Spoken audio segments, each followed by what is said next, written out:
أويل الاسك ولا عركي هاجري لي أويل الاسك ولا عركي هاجري لي سنبالني غرزونا إريترا انكاق علي وبصح البركة شخم هاجر وديقو بزوانكا أمدنكل قليبو قلبتكا أقول أقول لمعي راحتكا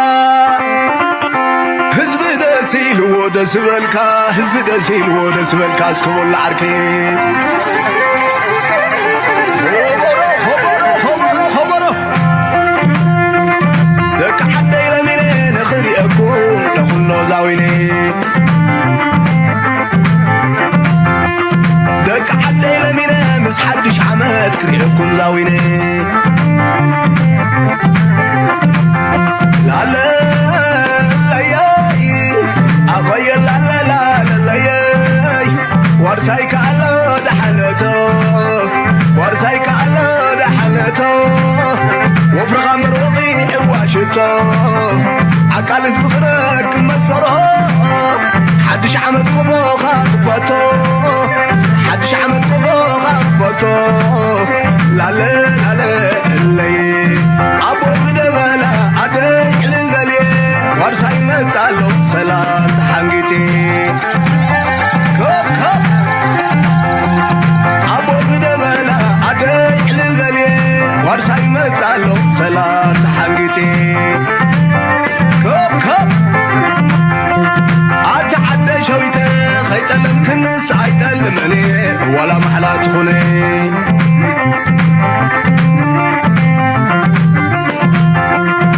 أتعدى شويته خيتلم كنس عيتلمني ولا محلا تخوني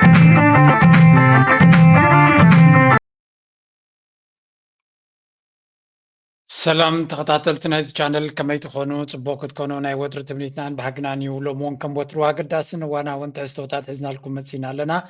كساب مودات انا اذا مدى بسانا كتصنحوا بخبرنا قدم لايك مقبار شير مقبار يتوخ من حسابكم من بحنات من قدم قداف دمانا ناي وتر تعويدنا يو ناي لومي قداسن وانا وانت استوتات حزنا لكم مسينا لنا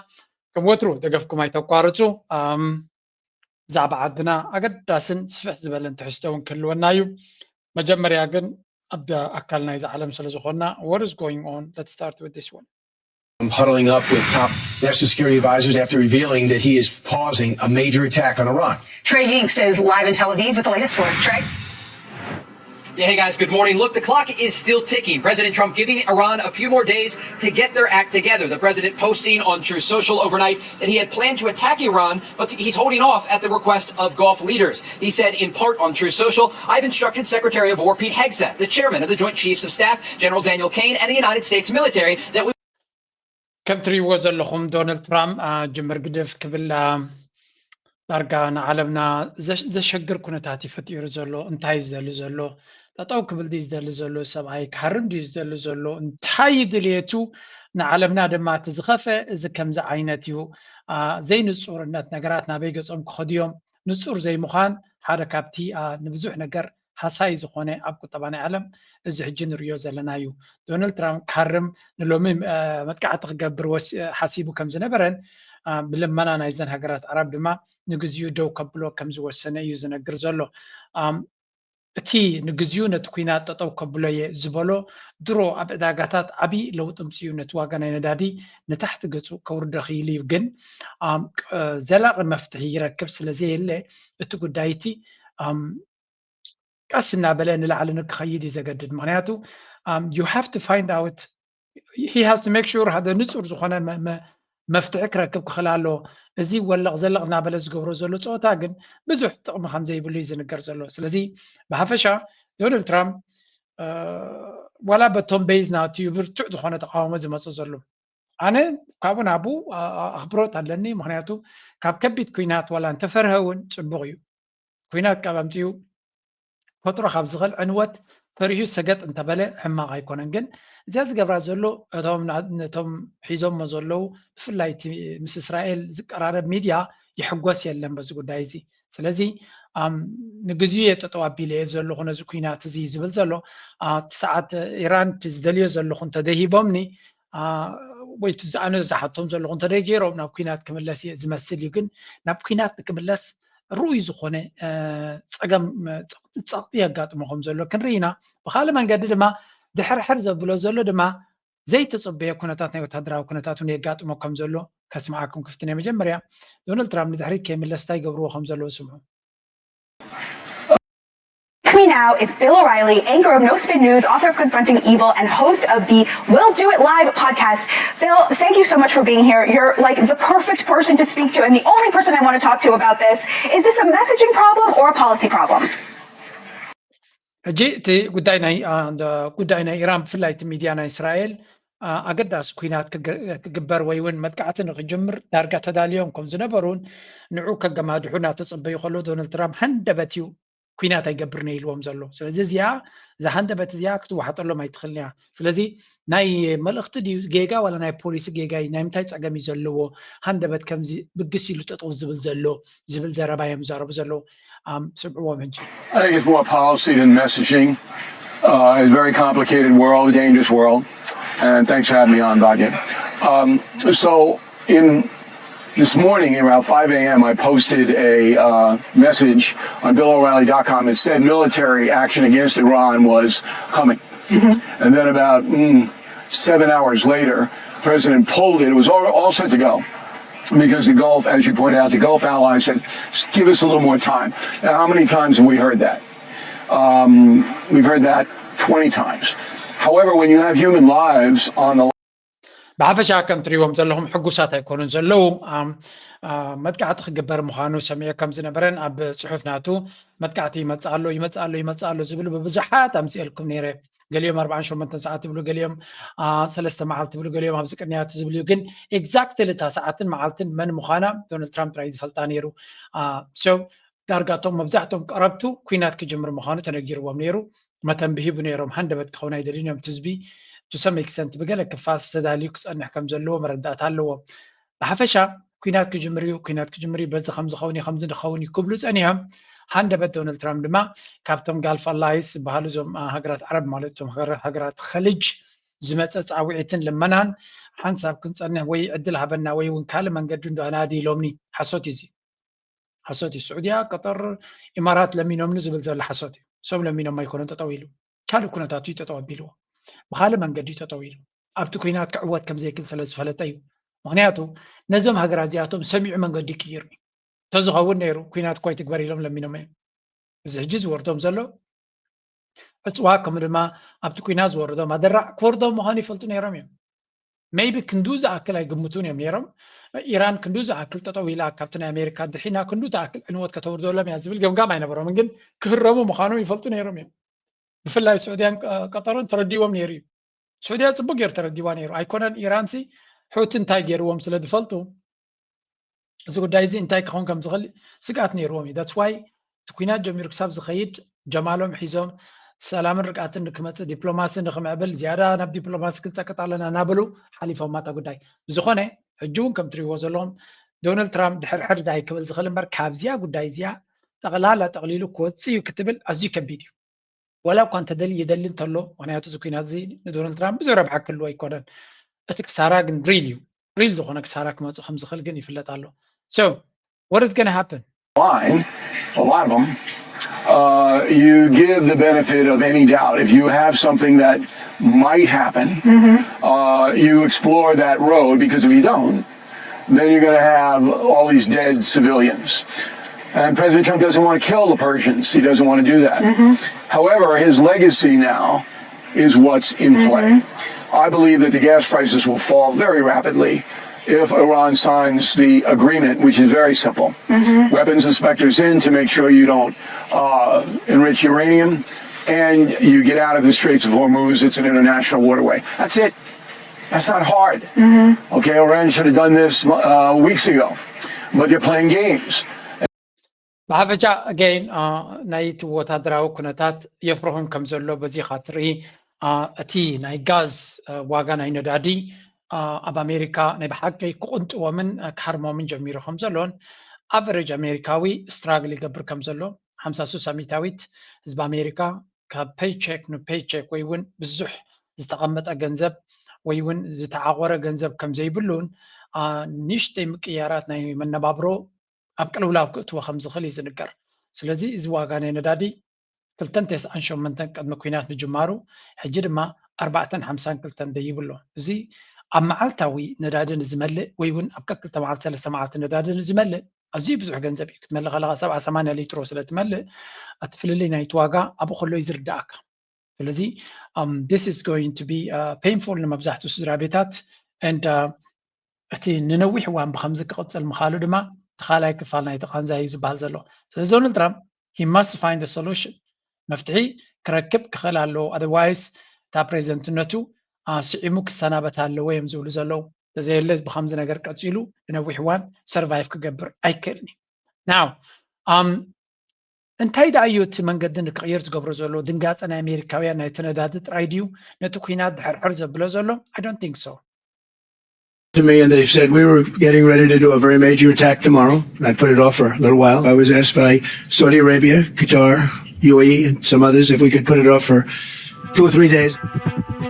Not Gulf pressure, but Iran's powerful air defenses may have been the real reason behind Trump's sudden strike reversal. Reports suggest Russia may have quietly helped Iran during the intense US-Israeli war by sharing intelligence and military data. After reports emerged of Russian assistance in tracking US aircraft, Iran began showcasing its growing air defense capabilities. Pentagon concerns reportedly deepened as Iran demonstrated stronger missile defenses and the ability to threaten American warplanes. Fresh ሕጂ ብዙሕ ቲዮሪታት እንድዩ ዝነፍስ ዘሎ ዶናልድ ትራምፕ ሃንደበት መጥቃዕቲ ክገብር ሓሲቡ ነይሩ ስለምንታይ ጠጠው ኢሉ ስለምንታይ ገዲፍዎ ንዝብል መሓዙት ሃገራት ስለ ዝለመንዎ ጥራይ ዝብል ምክንያት ማንም ሰብ ክቕበሎ ዝኽእል የለን because we know ናይ መሓዙቱ ሃገራት ናይ በዓል ቀጠር ናይ በዓል ስዑድያ ቃንዛን ስቃይን ዝርድኦ ነይሩ ተዝኾኑ እዚ ኩናት ዛይ ምገበሮ ምክንያቱ ቀጠር ወሪድዎም ዘሎ ቁጠባዋ ደራዕ መግለፂ የብሉን እዮም ዝብሉ ዘሎ almost 8 መዓልቲ ረጊፅለት ኩናት ከባቢ 7 መዓልቲ ነዳዲ ይሸጡን ኣሎ ጋዞም አይሸጡን ኣሎ ወላው ካብ ቱሪዝምን ብገለን ገንዘብ ያቶ ዝነበሮም ተነበሮም ቁጠባናት ከጠቅላላ ቀንድ ምንጭ ናይ ቁጠባኻ ኩዌት 9 ሚታዊት ኣታውናቶም ካብ ሽያጥ ናይ ነዳዲ almost ከባቢ 7 መዓልቲ ወላ ሓንቲ ክሸጡ ይካሉ ወር 4 $0 ኢትዮም ካብ መሸጣ ናይ ነዳዲ ስለዚ ዘን ሃገራት እዚኣተን ምስቲ መርዛም ዝኾነ ፀሓይ ዘለወን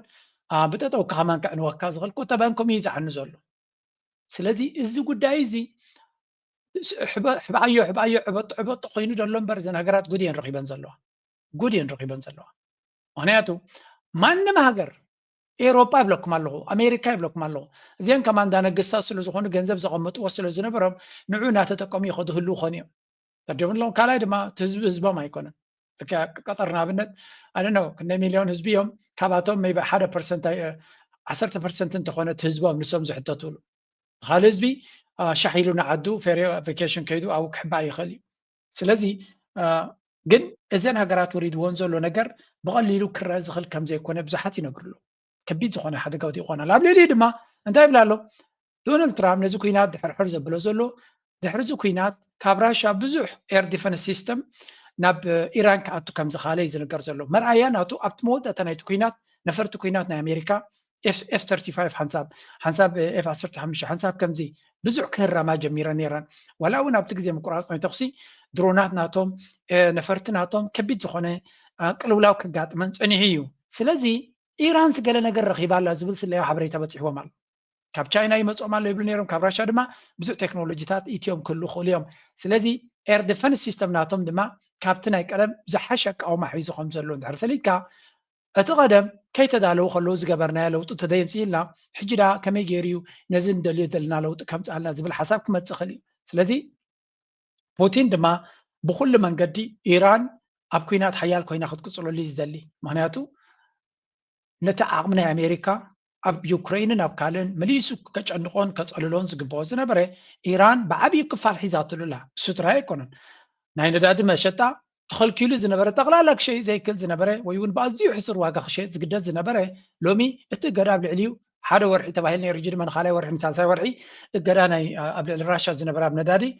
ተኸፊቱሎ ይስማዕ ኣሎ እዚ ማለት ንፑቲን ልክዕ ከምዚ ኦክሲጅን ሕፅረት ትንፋስ ኣጋጢምካ ፀኒዩ ኦክሲጅን ክቡኻ ከለዉ እዮም ስለዚ ፑቲን بكل ملكعي نزي كوينات زي نكقتل إيران مش كتسعر مليس حيال كوينات وصل وشمت حرموز أبي ذاك أتو جباريتن حداقيتن كتكوني دليسو يواصو أيو بكل من قد يربح زلو وتهدراو بلو باستراتيجيكاو بلو بقطباو بلو بكل من قد ناي إيران عوت أزيو أقدا سنو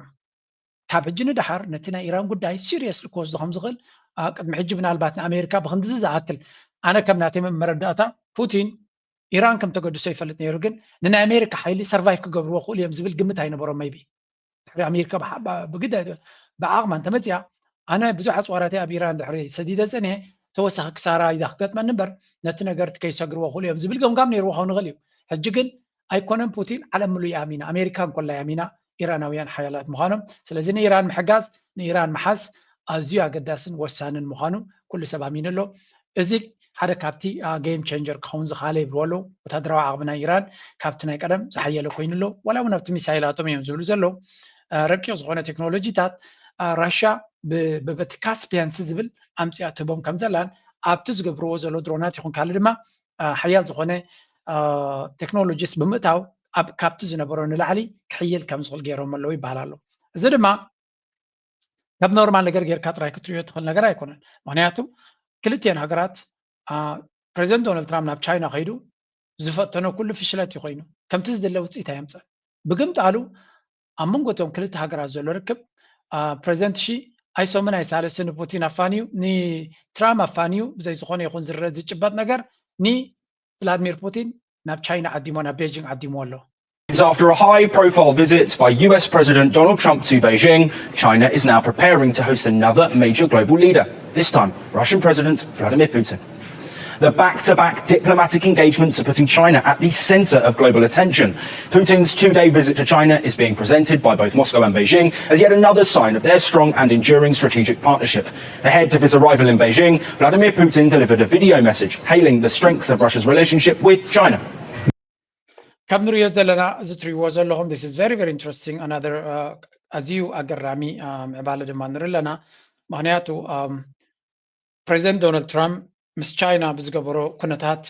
China كم تزدله كم تنسوز دليو flexibility IRA طيب مالت يزي أب قدينا إيران يخون أب قدينا كالي يخون بزح قد قفايت رأيت ولا بكو طبعا تخونه عبيت نجارات مبزعاتات كاب China كركباي كالن أتزقرم لما دونالد ترامب نجيدو لمينو قلتيف مستمالسة بدحريو نفلاديمير بوتين ناب تشاينا يمتصالو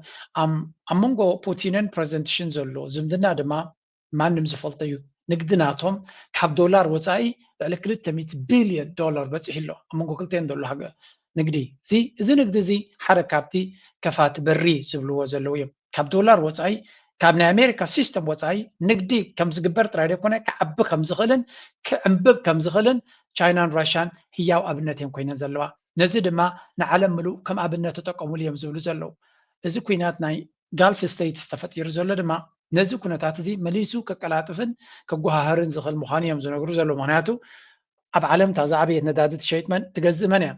منها تشاينا فزي كل نقارات عرب دما غاز ندادن ينشطا ስለዚህ ቀንዲ ዓሚል ናቶም ቻይና እዩ ቻይና ድማ ዓብ ጽልዋ ኣለዎ ምስ ግዜ እዘን ሃገራት ዓረብ ቀስ በቀስ ምስ ኣሜሪካ ዝነበሮን ዝምድና ዳግመ ግምት ንክገብርሉ ሪያሊቲ ክውንነት ይጠልቦም ኣሎ ምስ ኢራን ድማ ክሰማምዑ ከም ዘለዎም እቲ ክውንነት ይጠልቦም ኣሎ እዞም ክልተ ዓበይቲ ሃገራት ብሓደ ብተደጋጋሚ ምሉእ ምትእምማን ዘለዎ መንገዲ ዝኸድሉ ዘለው ድማ ካብ ኣሜሪካ ወፃኢ መንገዲ ከም ዘሎ ቻይና ድማ ማእከል ስሕበት ናይ ዲፕሎማሲ ዓለም እያ ቻይና is the center of gravity ዓለም ሎም ናብ ቻይና እትኸይድ ዩሮፒያን ዩኒየን ጀርመኖም በሎ ፈረንሳዮም በሎ ጣልያኖም በሎ ዩኬዮም በሎ ካናዳኦም በሎ every one of them ናብ ስፔይኖም በሎ ኩላቶም ናብ መን እዮም ዝኸዱ ዘለዉ ናብ ቻይና ምስ ቻይና ድማ ዝበለፀ ዲል ዝረኽቡ ዘለዉ ካናዳ ናይ ንግዲ ዲል ምስ ቻይና ትገብር ኣላ ካናዳ እዛ ማሓዝ ኣሜሪካ ዝነበረት ስለዚ things have changed ነገራት ብቕልጡፍ እዮም ዝቕየሩ ዘሎ ኣብ መንጎ ራሽያን ቻይናን ዘሎ ዝምድና ድማ ንኣብነት ቻይና ናይ ነዳዲ ፀቕጢ ኣጋጢሞ ኣሎ ገለ ዝበሃል ፑቲን እንታይ ክገብር ኸይዱ ኣሎ he can give them whatever they want ምናልባት ካብ ኢራን ዝደልይዎ ነዳዲ ካብ በዓል ስዑድያ ገለ ዝመፆም ነዳዲ ብዙሕ ከየገድሶም ክእል ቻይና ሓቂ ንምዝራብ ስለምንታይ ክቡር እውን ስለ ዝኾነ ናይ ኢራን ግን ብሕሱር እዮም ዝገዝዎ ናይ ኢራን ብጣዕሚ እዮም ዝደልይዎ ተዲኹም ኣለኹም ናይ ኢራን ነዳዲ ካብ መጠን ንላዕሊ እዮም ዝደልይዎ ሓደ ኣሜሪካ ዘይተቆፃፀሮ ነዳዲ እዩ ካልኣይ ድማ ብሰንኪ ትገራ ዘለዋ ዲስካውንትድ እዩ ስለዚ ተን ካምፓኒታት ናይ ቻይና ብጣዕሚ እየን ዝደልዮ ነቲ ናይ ኢራን ነዳዲ ስለምንታይ ኣብ ዕዳጋ ተወዳዳሪ መኪና ኣውቶቡስ ዝውርቲ ኮይንካ ካብ ካልኦት ንላዕሊ ብትሕት ዝበለ ነዳዲ ትበልዕ ተለኻ ንዓኻ እንታይ ገብረልካ መክሰብካ ይዓቢ ተወዳዳርነትካ ይዓቢ ወላ ካብ ናይ ካልኦት ንታሕቲ ዋጋ ክሸይጥ ከተሳፍር የዋፅኣካ እዩ ገለገለ ክፋል ናይ ንብረት ናይ ቻይና ሕሱር ዝኾነ ነዳዲ ናቶም ካብ ካልኦት ብዝሓሰረ መንገዲ ስለዝጥቀሙ ዘለዉ እዩ እሱ ጥራይ ዘይኮነ ወላ እቲ ተተካእ ፀዓት ኣብ ዓዶም ዘለዎም ኣብቲ ኮስት ኦፍ ፕሮዳክሽን ኣብቲ ዋጋ ናይ ምፍራይ ኣመናይ ወሳንነት ዘለዎ ብግምጣሉ ኣብ ጀርመን ዘሎ ካምፓኒታት ብኣዝዩ ክቡር ዋጋ ካብ ኣሜሪካ ገዚኦም እዮም ዝጥቀሙ ዘለዉ and that is suicidal ነፍሰ ቅትለት እዩ እዚ ምክንያቱ ኣብ ዕዳጋ ሓደ ኣውቶቡስ ብዕፅፊ ዋጋ መሊኡ ነዳዲ ይዝውር ኣሎ ሓደ ድማ ብኣዝዩ ሕሶ ክልቲኦም ክወዳደሩ ከለዉ ማዕረ ይኮነን እሞ ውድድር ናቶም እቲ ብክቡር ነዳዲ ዝመልእ ዘሎ ሓደጋ ኣለዎ ብክቡር ከሳፍር ክፍጥን እታ መኪና ናቱ ካብቲ ናይ ካልእ ከይትበልፅ ትኽእል እያ ስለዚ እቲ ትርጉም ክርዳኣና ምንታ ማለት እዩ ኢራን ህላወ ናይ ኢራን ቻይና መና የገድሶም ንብለኩም ዘለና ብዓይኒ ቁጠባ ክርእይዎ ከሎ ሓደ 92 ሚልዮን ህዝቢ ዓብ ዕዳጋ ይንዖም ኢራን ማለት ሰፊሕ ዕዳጋ ፈፂንካ ቻይና ክትንዕቆ ዘይትኽእልን ሸለሊላ ክትሓልፎ ዘይትኽእልን እዘን ሃገራት ዓረብ ተደሚረን ተደማሚረን ኣዝየን ናሽው ጨቃቢት ኢራን is really a huge country ስለዚ ዕዳጋ ክርእይዎ ከለዉ ኢራን ቻይናውያን ዓብ ትርጉም ዘለዎ እዩ ልዕሊ ድማ ትነዳድን ትኻልን ስለዚ ክልቲኦም ፑቲንን ሽን ንኢራን ብፍሉይ ዓይኒ እዮም ዝጥምትዋ ነናቶም ረብሓ ድማ ኣለዎ ክልቲኦም ሓደ ዓይነት ኣይኮነን እቲ ኢንተረስት ናቶም ስለዚ ኣብዚ ክልቲያቶም ዘገርም ምትእስሳር ከም ዘለዎም ድማ ንርኢ partnership. Ahead of his arrival in Beijing, Vladimir Putin delivered a video message hailing the strength of Russia's relationship with China. Дорогие китайские друзья. Today, Russia-China relations have reached a truly unprecedented level. Their special nature is reflected in the atmosphere of mutual understanding and trust, a commitment to pursuing win-win and equitable cooperation, conducting respectful dialogue, and supporting each other on matters affecting the core interests of both countries, including protection of sovereignty and state unity. እንታይ ዝብል ዘሎ ቭላድሚር ፑቲን ኣመንጎ ቻይናን ኣሜሪካን ዘሎ ሽርክነት ኣብ ካልእ ደረጃ ዝበፅሐ ምዃኑን ኣዝዩ ኣገዳሲ ምዃኑ እዩ ዝነግር ምክንያቱ ብዘይካል ዓለም እቲ ንግድናቶም በብባጢሮም ዝገብርዎ ዘለውን ነቲ ተረፍ ድማ መደቃቐሲ ወርቅን ካልእን ዝጥቀምሉ ዘለዉ ጥራይ ከይኮነ ልኡላውነትካ ግዛእታዊ ሓድነትካ ክልቴኻ ድማ ተኸባቢርካ ትገብሮ ንግዲ ኢና ንርኢ ዘለና እቲ ሓደ መዝማዚ እቲ ሓደ ድማ ተመዝማዚ ኮይንካ ትገብሮ ንግዲ ዘይኮነ ክልቴኻ በማዕረ እንካን ሃባን ኣነ ዘለኒ ቴክኖሎጂ ለኒ ፀጋታት ኣለኒ ገለለኒ ትብል ቻይና በቲ ራሽያ ድማ ኤነርጂ ኣለኒ መግቢ ኣለኒ ማዕድናት ኣለኒ ካልእ እውን ወታደራዊ ዓቕሚ ኣለኒ ካልእ ዓቕምታት ኣለኒ ሃየ ብናፃ ንንገድ ብምባል ክልቲአን ሃገራት ዝመላላእ ቁጠባን ዝመላላእ ህዝብን ስለ ዘለዎም እሞኻ ንኣሜሪካን ንካልኦት ሃገራትን ኣብ መንጎኦም ኢትዮም ኣብ መንጎኦም ክቆፃፀርዎም ከየፍቀዱ ብዝተኣማምን መንገዲ ተረዳዲኦም ይኸድሎ ክልተ ኒኩለራውያን ሃገራት ተረዳዲኦምን ተኸባቢሮምን ክኸዱ እንተሪኢኻ ንካልእ ዓለም ኣዝዩ ኣገዳሲ ኣብነት እዩ ዳትስ ዋይ ቀስ ብቐስ ሰብ ስለ ዘይነገረና ዘሎ እምበር ቀስ ብቐስ ዓለም ናብዚ እዚኣቶም ፈጢሮሞ ዘለዉ እዩ እቲ ብሪክስ ዝበሃል ላዕለ መኸደ ነይሩ ግን ሕማቕ ጌጋ ሕማቕ መዓልቲ ውዒሎም ንበዓል ህንዲ ስለ ዘእተው እዮም ኣብኡ በዓል ህንዲ እንድሕሪ እቲኻ ኣለኻ በዓል ህንዲ መንጎ ዝፃወቱ ናብትን ክኸዱ ዝደልዩ ካብ ክልቲኡ ክበልዑ ዝደልዩ ስለ ዝኾኑ ነቲ ማሕበር ፅሩይ ዝኾነ ኣካይዳ ንከይህልዎ ዓፂዎ ኣሎ ስለዚ they really need to figure out ከመይ ገይሮም ክቕፅሉ ይኽእሉ ግን ህንዲ ድማ ዓብ ዕዳጋ ስለ ዝኾነ ክኸስርዎ ካይደልዩን እዮም ኣካል ናይቲ ማሕበር ክኸውን ወላ እኳ ሰለይ እናበለ ይኸይድ ምስ ግዜ ኣብቲ ንደልዮ ክንበፅሕ ንኽእል ኢና ዝብል እምነት ኣሎ ስለዚ ከም ንሪኦ ዘለና ቻይናን ራሽያን ነቲ ጉዕዞ ነዊሕ ጉዕዞ እዮም ከይዶም ዘለዉ ካልኦት ሃገራት ድማ ንዑና ተዓዘባ ኣብ ዘዋፀን ምስ ክልቲአን ሃገራት ይነግዳ ኣለዋ እቲ መደቃቐሲ ናይቲ ንግዲ ድማ ካብ ክልቲአን ሃገራት ትረብሖ ክህልወካ ስለ ዝኽእል ናብ ክልቲኡ ወገን ክትጥቀመሉ ትኽእል ኢኻ ናይ ብሓቂ ዘገርም ኩነታት ኢና ንርኢ ዘለና እዚ ድማ ንኣሜሪካ ሻቕሎትን ጭንቀትን ክፈጥረላ ናይ ግድን ኮይኑ ኢና ንሪኦ ዘለና በዚ ኮይኑ በቲ እዚ ጉዳይ እዚ ናይ ኣቀባብላ ፕሬዚደንት ሺ ንፑቲን ዝገብረሉ ኣገራሚ ክኸውን እዩ ንዶናልድ ትራምፕ ዝገበረሉ ኩነታት ርኢና ኣለና ሕጂ ድማ እዚ ከመይ ክኸውን እዩ ዓለም ድማ ብኣንክሮ ክፅበዮ ምዃነ ፍሉጥ እዩ ኣብ ጉዳይ ናይ ዩክሬን ኩነታት ኣብ ከቢድ ዝኾነ ኩናት ኣብ ዝካየደሉ ዘሎ እዩ ዝካየድ ዘሎ እዚ ስለዚ እዚ እውን ነብሱ ዝኻለ ትርጉም ዘለዎ እዩ ምክንያቱ ያ ሚን ነፍስ ወከፍ ኤሮፓ ንኣብነት ቻይና ከመይ ጌራ ነዚ ጉዳይ እዚ ተውድቃልና እዮም ዝብሉ ዘለዉ ብካልእ ዘራርባ ፑቲን ክዳኸምን ክሰዓርን ይደልዩ ኣለዉ ብካልእ መንገዲ ድማ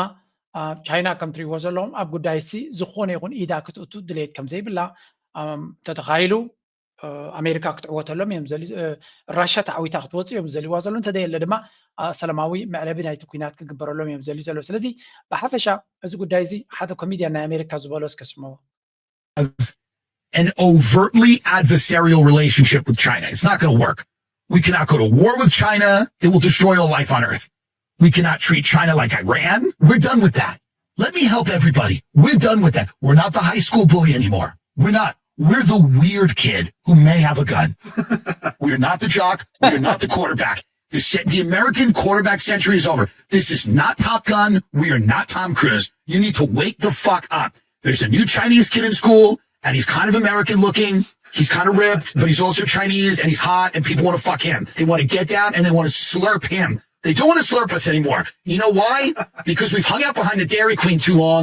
doing drugs with our friends. We look a little older. We have wrinkles in our face. We're the college kid who keeps going to the high school parties. We're a pedophile. And we إذا ترى نتوقع بزحت يعطيكم الله أمريكا جزينا حالي في بلوم الله. Sorry. أمريكا نشاينا غنا ودقنا حسبلو زنبرنا جزية توديو game over فوت هذا راه عمي خنا حلفه ما ينغلينا بحال ما نقدكم وزولنا لو قلنا في سقط لتاوسكم تنقبرها يكونان كم تن هنا قدم أب فيلم تاعت نريو زنبرنا توب جان وين توم كروز قال يكونان هنا حيالات كلنا ندندنو زنبرنا عالم تغيريو لومي هنا أتوم تسألعي بولي أب بيت مرتينا تسأله ويرد زخون الناس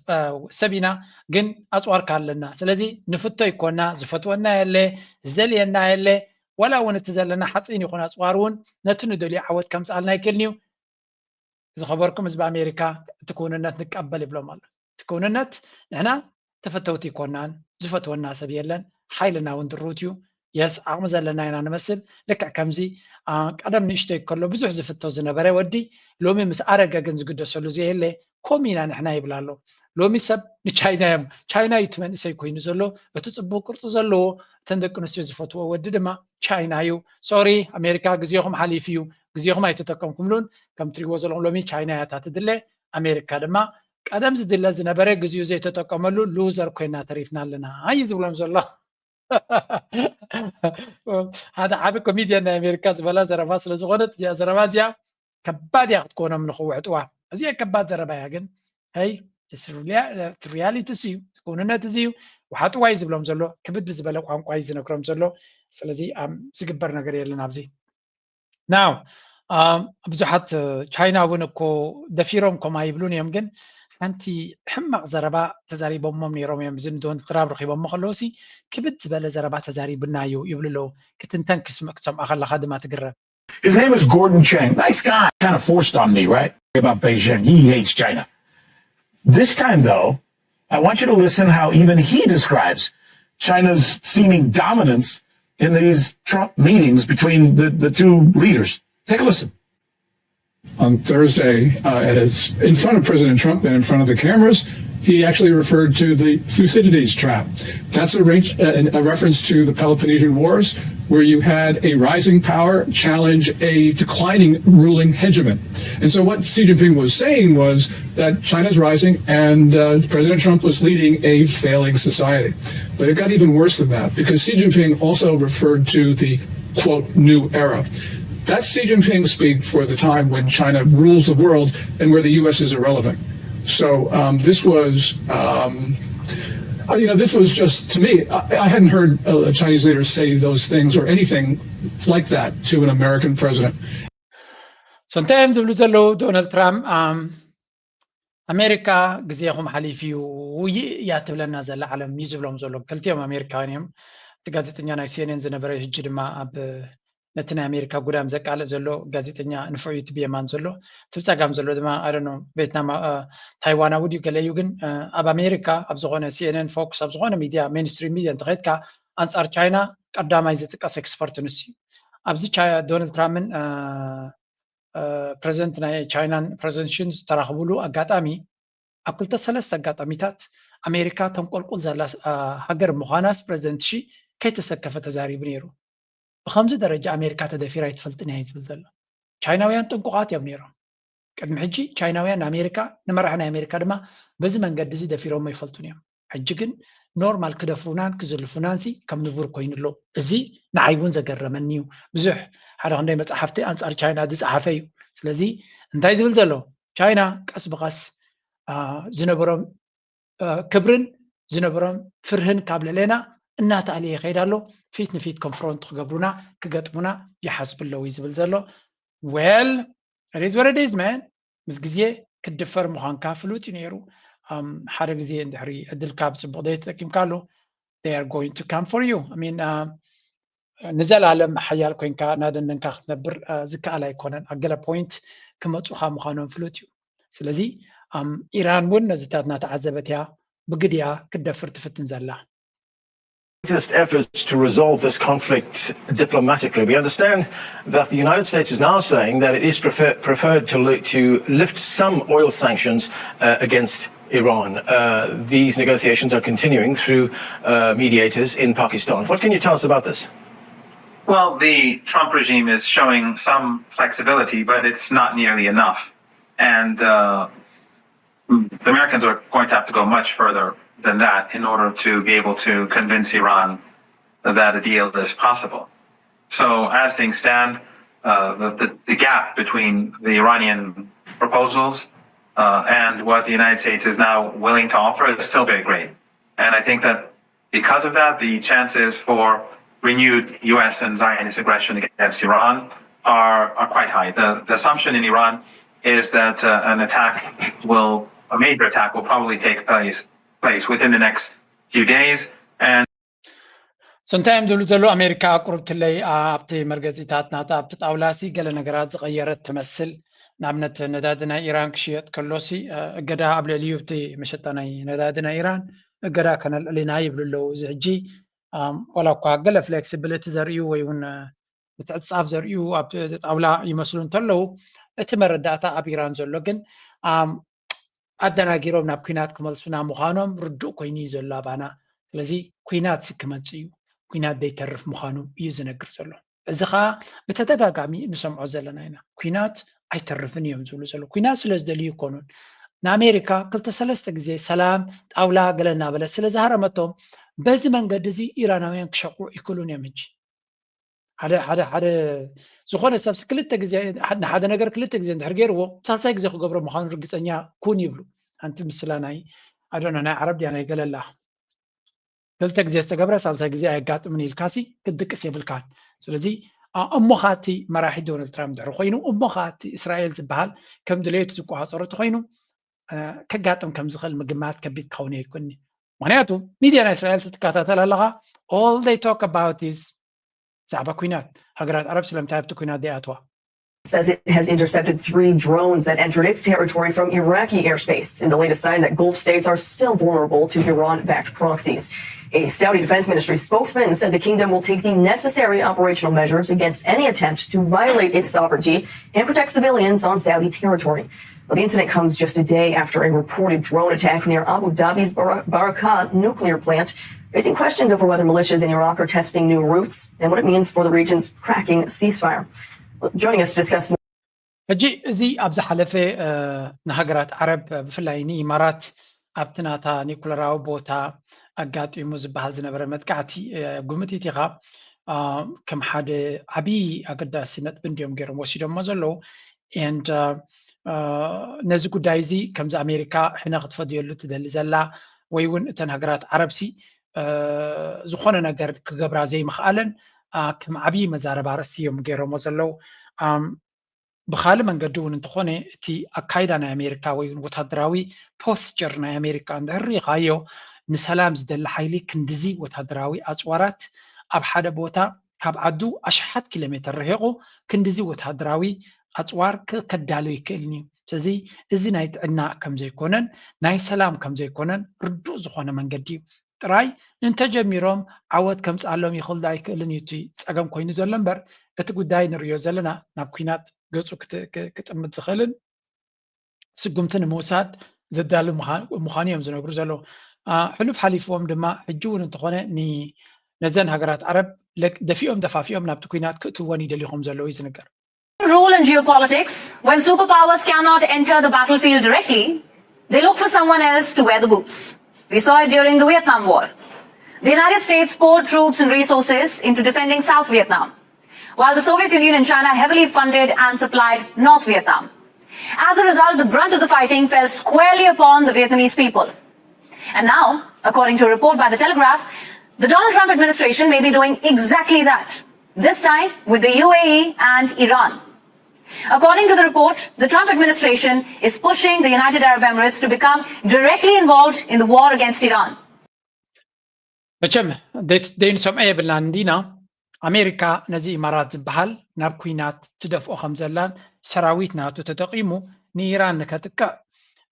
ተተባብዖን ከም ዘላን ኣባይታ ክኸውን ዝኽእል ደሴታት ክትረኽቡ ትኽእሉ ነዳዲ ክትረኽቡ ትኽእሉ እናበሉ ንሕና ድማ ኣብ ጎንኹም ኮይንና ክንሕግዘኩም ኢና ይብልዎም ኣለው እጂ እቲ ኢማራት ዝበሃል ንባዕሉ እውን ናይ ምስፍሕፋሕ ሕልሚ ዘለዎ ሃገር ምዃኑ ሃንደበታዊ ዘረባ ክኾነና ይክእልኒ because we already know ንባዕሎም ንሳቶም ኤክስፓንሽኒዝም ናይ ምስፍሕፋሕ ሕልሚን ባህግን ዘለዎም ሃገር ስለ ዝኾኑ ንዑ እናበልና ከለና ግን ኣብ ታሪክ ቅድሚ ሕጂ ዝተረኣየ ኩሉ ግዜ ዓበይቲ ሃገራት ብናእሽቱ ገይሮም ኣጀንዳኦም ከሳልጡ ይፍትኑ ብዓብዪ ንሳቶም ስዑድያ እንዲኦም ዝደልዩ ነይሮም ኣሜሪካ ስዑድያ ግን ገፅ ኣይሃቦምን ስለዚ ኣብዚ ሕጂ ንሪዮ ዘለና እዚ ቴሌግራፍ ዝበሃል መፅሄት ከም ዝገለፆ ኢማራት ኣብቲ ጉዳይ እቲ ክትሳተፍ ከም ዘላን ሰራዊታ ክሰድድ ከም ዘለዋን ነቲ ዝበሃል ዘሎ ቦታ ኣብ ምቁፅፃር ንዩኤኢ ይደፍዋ ከም ዘለውን ብዙሓት ወታደራት ናይ ኣሜሪካ እውን ብመንገዲ ዩኤኢ ገይሮም ናብ እቲ ዝግበር መጥቃዕቲ እውን ብመንገዶም ክኸውን ከም ዝኽእል እዩ ዝንገር ዘሎ ስለዚ ንሪዮ ዘለና ኩነታት እዚ ጉዳይ እዚ ናበይ ገፁ ክኸይድ ይኽእል ብሕጂ ክንሪዮ ዘለና እዩ ግን this is going to be very very interesting ንኢራን ኣጥቂዕካ ናብኡ ገፅካ ክትከይድ እንድሕሪ ኮንካ boy this is going to be difficult for them ንኢራን ንኢማራት እውን ኣዝዩ ከቢድ ክኸውን ግን ምርጫኦም ስለ ዝኾነ እስከ ንስማዕ እዮም Al's just been very odd, and I'd love to get your analysis on them because from extremely worrying, I think it was yesterday or the day before, I lost track, from extremely worrying, which is the nuclear power plant in the UAE getting struck, and Iran just said, you probably saw it, that it was a false flag. So from that extreme concern to now Trump saying the strike was delayed and thanking the UAE, Saudi and Qatar, which I think says a lot that he mentioned them there. So a lot of people are listening and watching this and trying to figure out, are strikes still imminent? Are we still looking at a war worse than what we saw before, especially with the Iranian warning yesterday? እንታይም ዝብሉ ዘለው እቲ ኩነታት ኣዝዩ ኣደናጋሪ እንዲ ዘሎ ኣብ ኢማራት ናይ ኒኩለር ቦታ ኣብ ከባቢኡ መጥቃዕቲ ተኻይዱ ኢራን ድማ ቀልጢፎም እንታይ ኢሎሞ ፎልስ ፍላግ እዚ ባዕላቶም ዝገበርዎ ምክንያት ኩናት ንመጀመሩ ክጥቀምሉ ዝደልዩ ድራማ እዩ ብምባል ገሊፃቶ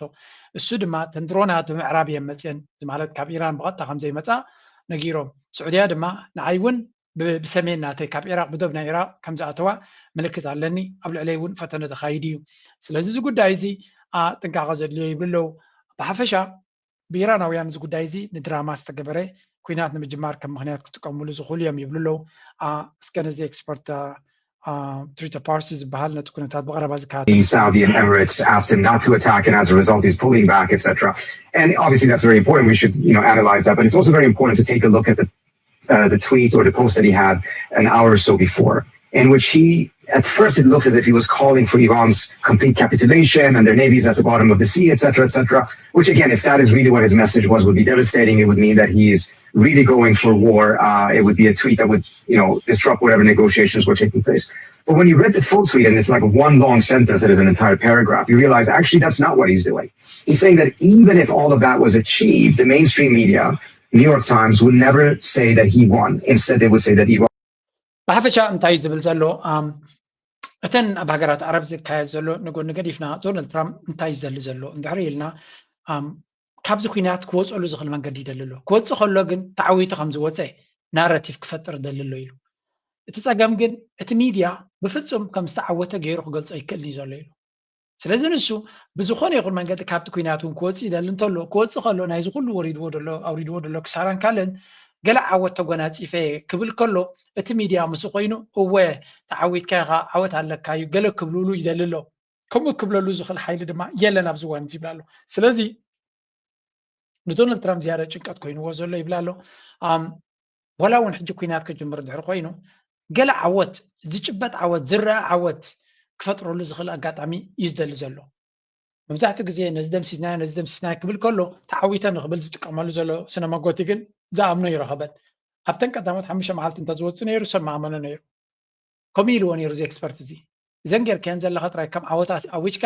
ወላ ስርዓት ኣይትቐይር ነዚ ኣዳኺመ እንድሕር ኢልካ ከም ዓወት ክቁፀረልካ ይኽእል እዩ ክሳራ እውን ስለዘይብልካ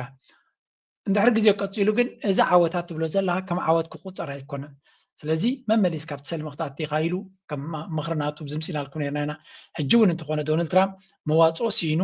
ብዙሕ ነገር ኤክስፐሪመንት ይገብር ኣሎ ናሽናል ሴኪሪቲ ናቱ ተኣኪቦም ኣለዉ ስጉምቲ ክወስዱ ድዮም ኣይወስዱን ኔክስት ስቴፕ ናቶም እንታይ ክኸውን እዩ ናበይ ገፆም ክኸዱ እዮም again there are many scenarios ኣብቲ ጉዳይ እቲ ዝዝረብ ዘሎ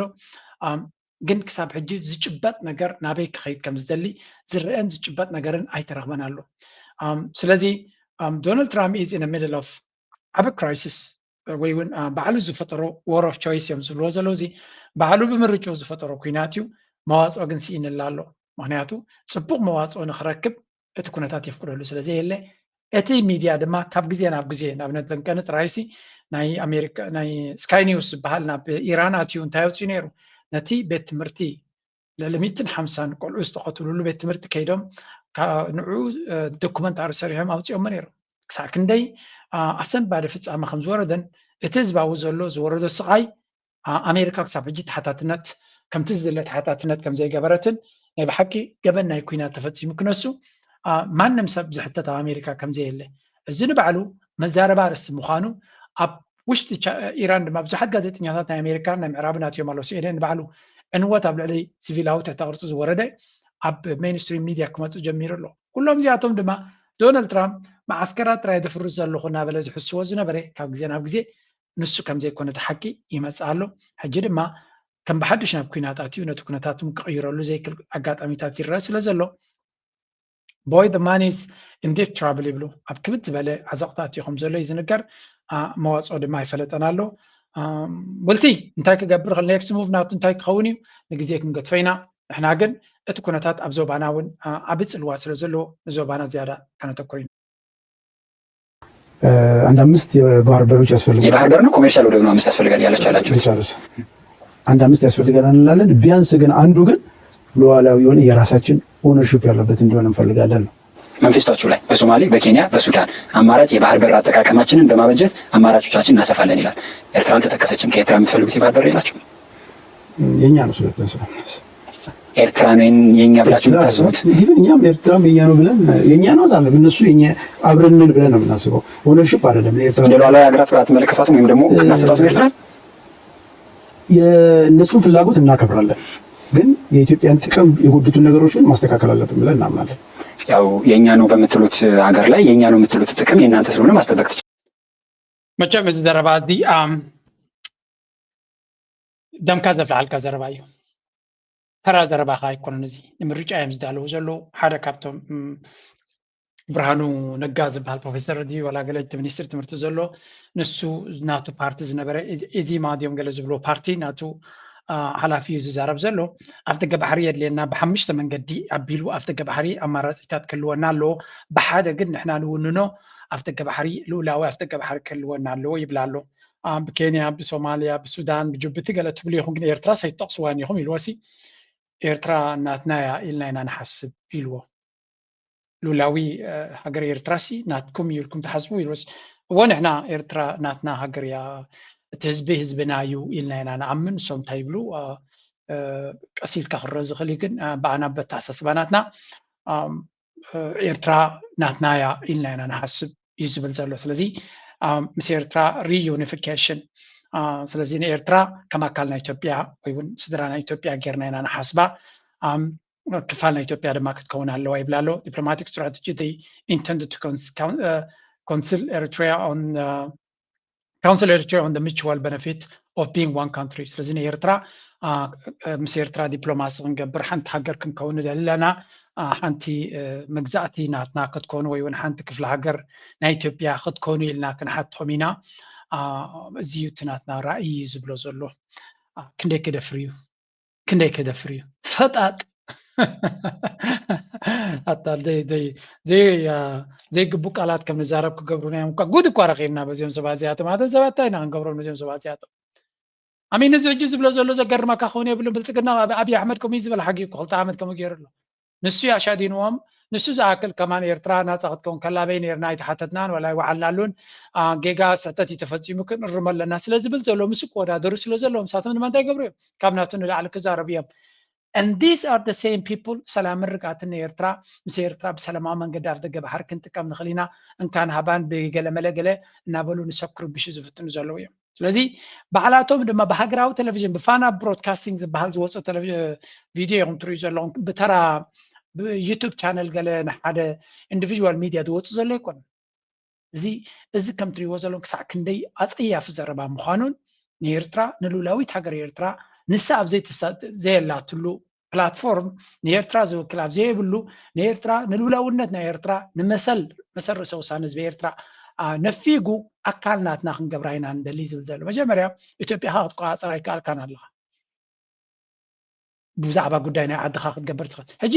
ከምዚ እናተዛረቡ ፀኒሖም ግምጥል ኢሎም ከንታይ ክገብሩ ትሪኦም መሲልካ these people are shameless ሕፍረት ዘይብሉ ፖለቲካዊ እሊት ኣብ ኢትዮጵያ እዩ ዘሎ must speak with one voice and strengthen regional cooperation to secure peace, stability, and shared prosperity. Warqinah Gabiyo, Intergovernmental Authority on Development Executive Secretary, said. Addressing the Horn Elite Dialogue in Jigjiga, Warqinah called for stronger regional unity, dialogue, and African-led solutions amid growing global fragmentation and shifting geopolitical alignments. He stressed that the Horn ሓደ ናይ ቀርኒ ኣፍሪካ ሓያል ዝኾነ ኮኦፕሬሽንን ሽርክነትን ክህሉ ኣለዎ ብዝብል ኣብ ጅግጅጋ ዝበሃል ሓደ ዓብ ኮንፈረንስ ገይሮም ኣለዉ እዚ ድማ ኣካል ናይቲ ኤሮፓ ሕብረትን ዋሽንግተንን ሰላምን ርግኣትን ክትፈጥር ኣለካ ኢሎም ዝደፋፍዎ ዘለዉ ኣካል ናቱ ኣጀንዳ ናቱ ከም ዝኾነ ፍሉጥ እዩ ከም ትሪእዎ ዘለኹም ኢጋድ ከምኡ ድማ ካልኦት ወከልቲ ናይቲ ቀርኒ ኣፍሪካ ዝተሳተፍሉ ዝርርብ ኢና ንርኢ ዘለና እዚ ሕጂ እንታይ እዩ ሌጂቲመሲ ነተኣቢ ኮንቨርሴሽንስ ኤንድ ዲያሎግ ይፈጥር ኣለዎ ዝብል ነዚ ነገራት እዚ ነቶም ፋንድ ዝህብዎ ዘሎ ወይ እውን ኩሉ ግዜ ከመግስዎ ዝደልዩ ዘለዉ ሓይልታት ኣፍ ደገ ይፈጥረሎም ኣሎ ኩሉ እዚ ንሪኦ ዘለና ድማ ኤርትራ ግብፂ ሱዳን ካልኦት ሃገራት ዝገብርዎ ዘለዉ ዲፕሎማስያዊ ምትእስሳር ጭንቀት ይፈጥረሉ ከም ዘሎን ወጥሪ ይፈጥረሉ ከም ዘሎን ብፍላይ ድማ ትፅምዶ ዝበሃል ክሳዕ ክንደይ ናሓየለ ይኸይድ ናሓየለ ይርኢ ስለ ዘሎ ምሕያሉ ይርኢ ስለ ዘሎ ካልእ ንዑ ካውንተር ዝገብር መንገዲ ክፈጥር ክኽእል ኣለዎ ናው ኩላቶም እዚኣቶም ንሱ ኣብይ ኣሕመድ ወይ እውን ብልፅግና ኣብ ቀርኒ ኣፍሪካ ንሰላምን ርግኣትን ፃዕሪ ይገብር ከም ዘሎ ኪነቲ ምፅሕታር ናይ ሽግርን ፀገምን ንሰላም ከዓ ተበግሶታት ይወስድ ከም ዘሎ ንኸርኢ ኢሉ ዝገብሮ ዘሎ እዩ እቲ ኢጋድ ዝበሃል ምስታፉ ድማ ሕጂ ቁርብቲ ለይንዑ ኣድቫንቴጅ ኣለዎም ዲ በዓል እዚ ክልተ ካምቻዩ ዘለዎ ሓደ መዓልቲ ኦህዴድ እዩ ዝኸውን ካልእ መዓልቲ ድማ ኢጋድ እዩ ዝኸውን ከምዚኦም ዓይነት ኣገባብ መርሕነት ስለ ዘሎ ኣብቲ ሃገር ድማ ንዓና ኩሉ ግዜ ሓደጋ እዩ ምክንያቱ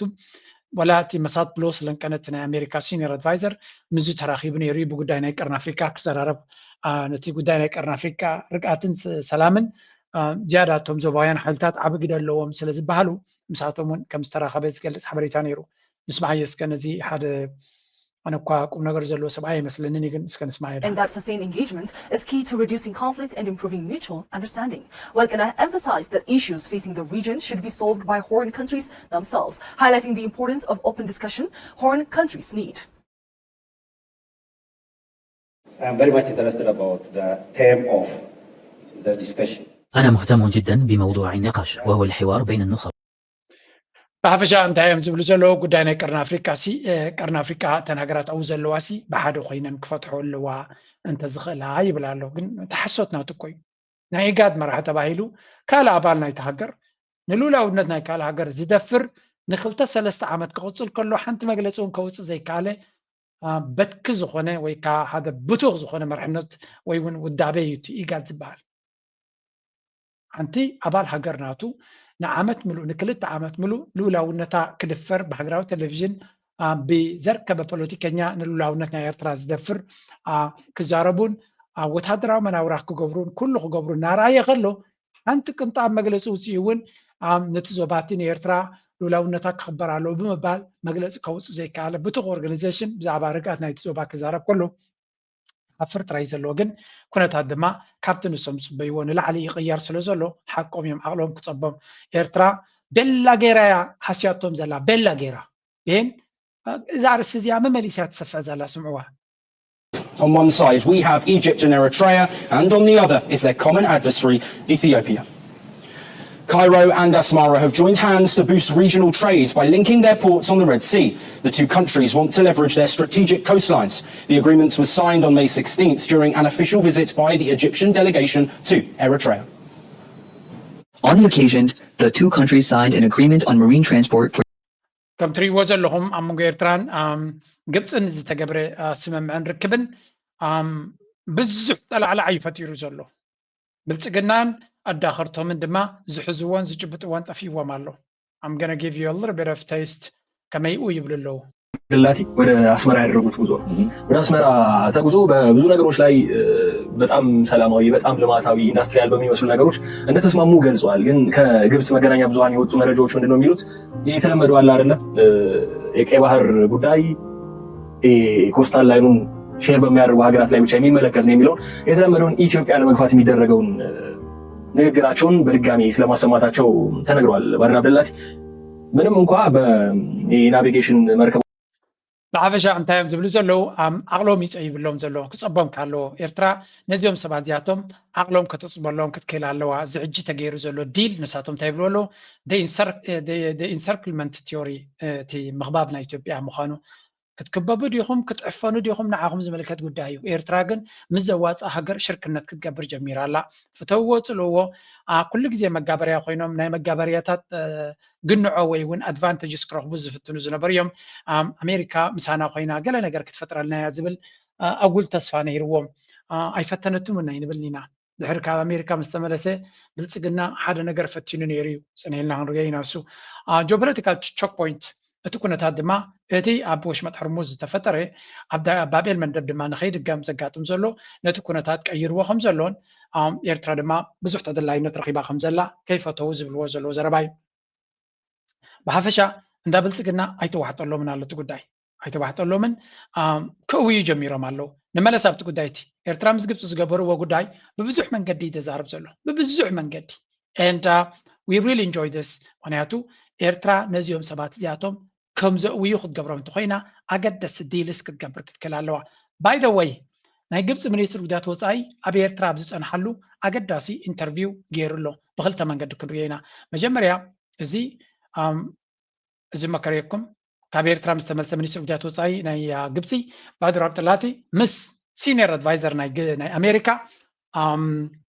መሳድ ብሎስ ተዛትዮ ተራኺቦም ንነዊሕ ከም ዝተዛረቡ ይነግራሉ እዚ ማለት እጂ እቶም ተዓዘብቲ ናይቲ ዞባ ካብዚ ኩሉ ዝተዛረቡ ወሲ ብጉዳይ ናይ ኤርትራ ዳደይ ተዛረቡ ብምባል ብኣንክሮ ገሊፆሞ ምክንያቱ one of the most important thing ክኸውን ዝኽእል ምስ ብጉዳይ ናይ ኤርትራ ክዘራረቡ ከም ዝኽእሉ እዩ ምክንያቱ ግብፂ ኣገዳሲ ስጉምትታት ወሲዳ ምስ ኤርትራ ዲልስ ገይራ ተመሊሳ ኣላ ሓደ ካብቲ ድማ ምስ ኣሜሪካ ጥቡቕ ዝኾነ ዝምድና እዩ ዘለዎ ባድር አብደላቲ ኣብ ብዙሕ ካልኦት ኣጀንዳታት ስለ ዝረኸቡ ዘለዉ ብዙሕ ናይ ሓባር ረቋሒታትን ናይ ሓባር ስራሕን ኣለዎም እዚ ድማ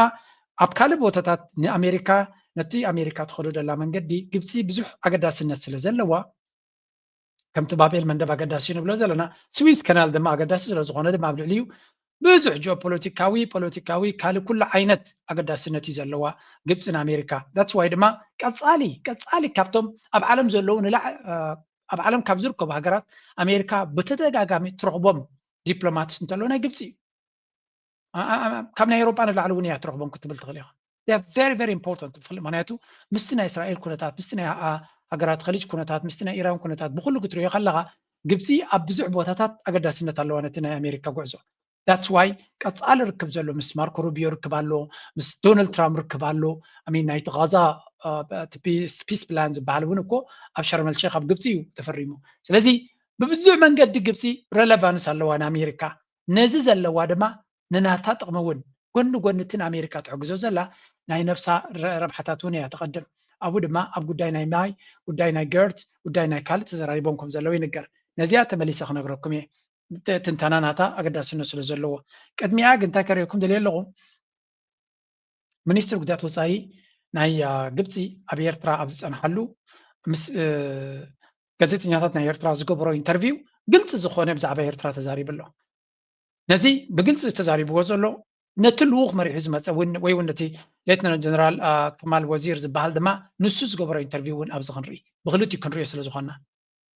Asmara, we had this meeting with Lieutenant General Kamil El Wazir, Minister of Transport, following a round of talks and discussions with the Eritrean side regarding all framework to engage in dialogue with the Eritrean side to provide all forms of support in infrastructure sectors related to the Ministry of Transport and all branches of the Egyptian government to Eritrea. How did the dialogue go? The dialogue covered all areas, not just transportation. Since they are a nation bordering the Red Sea, with two very important ports on the Red Sea,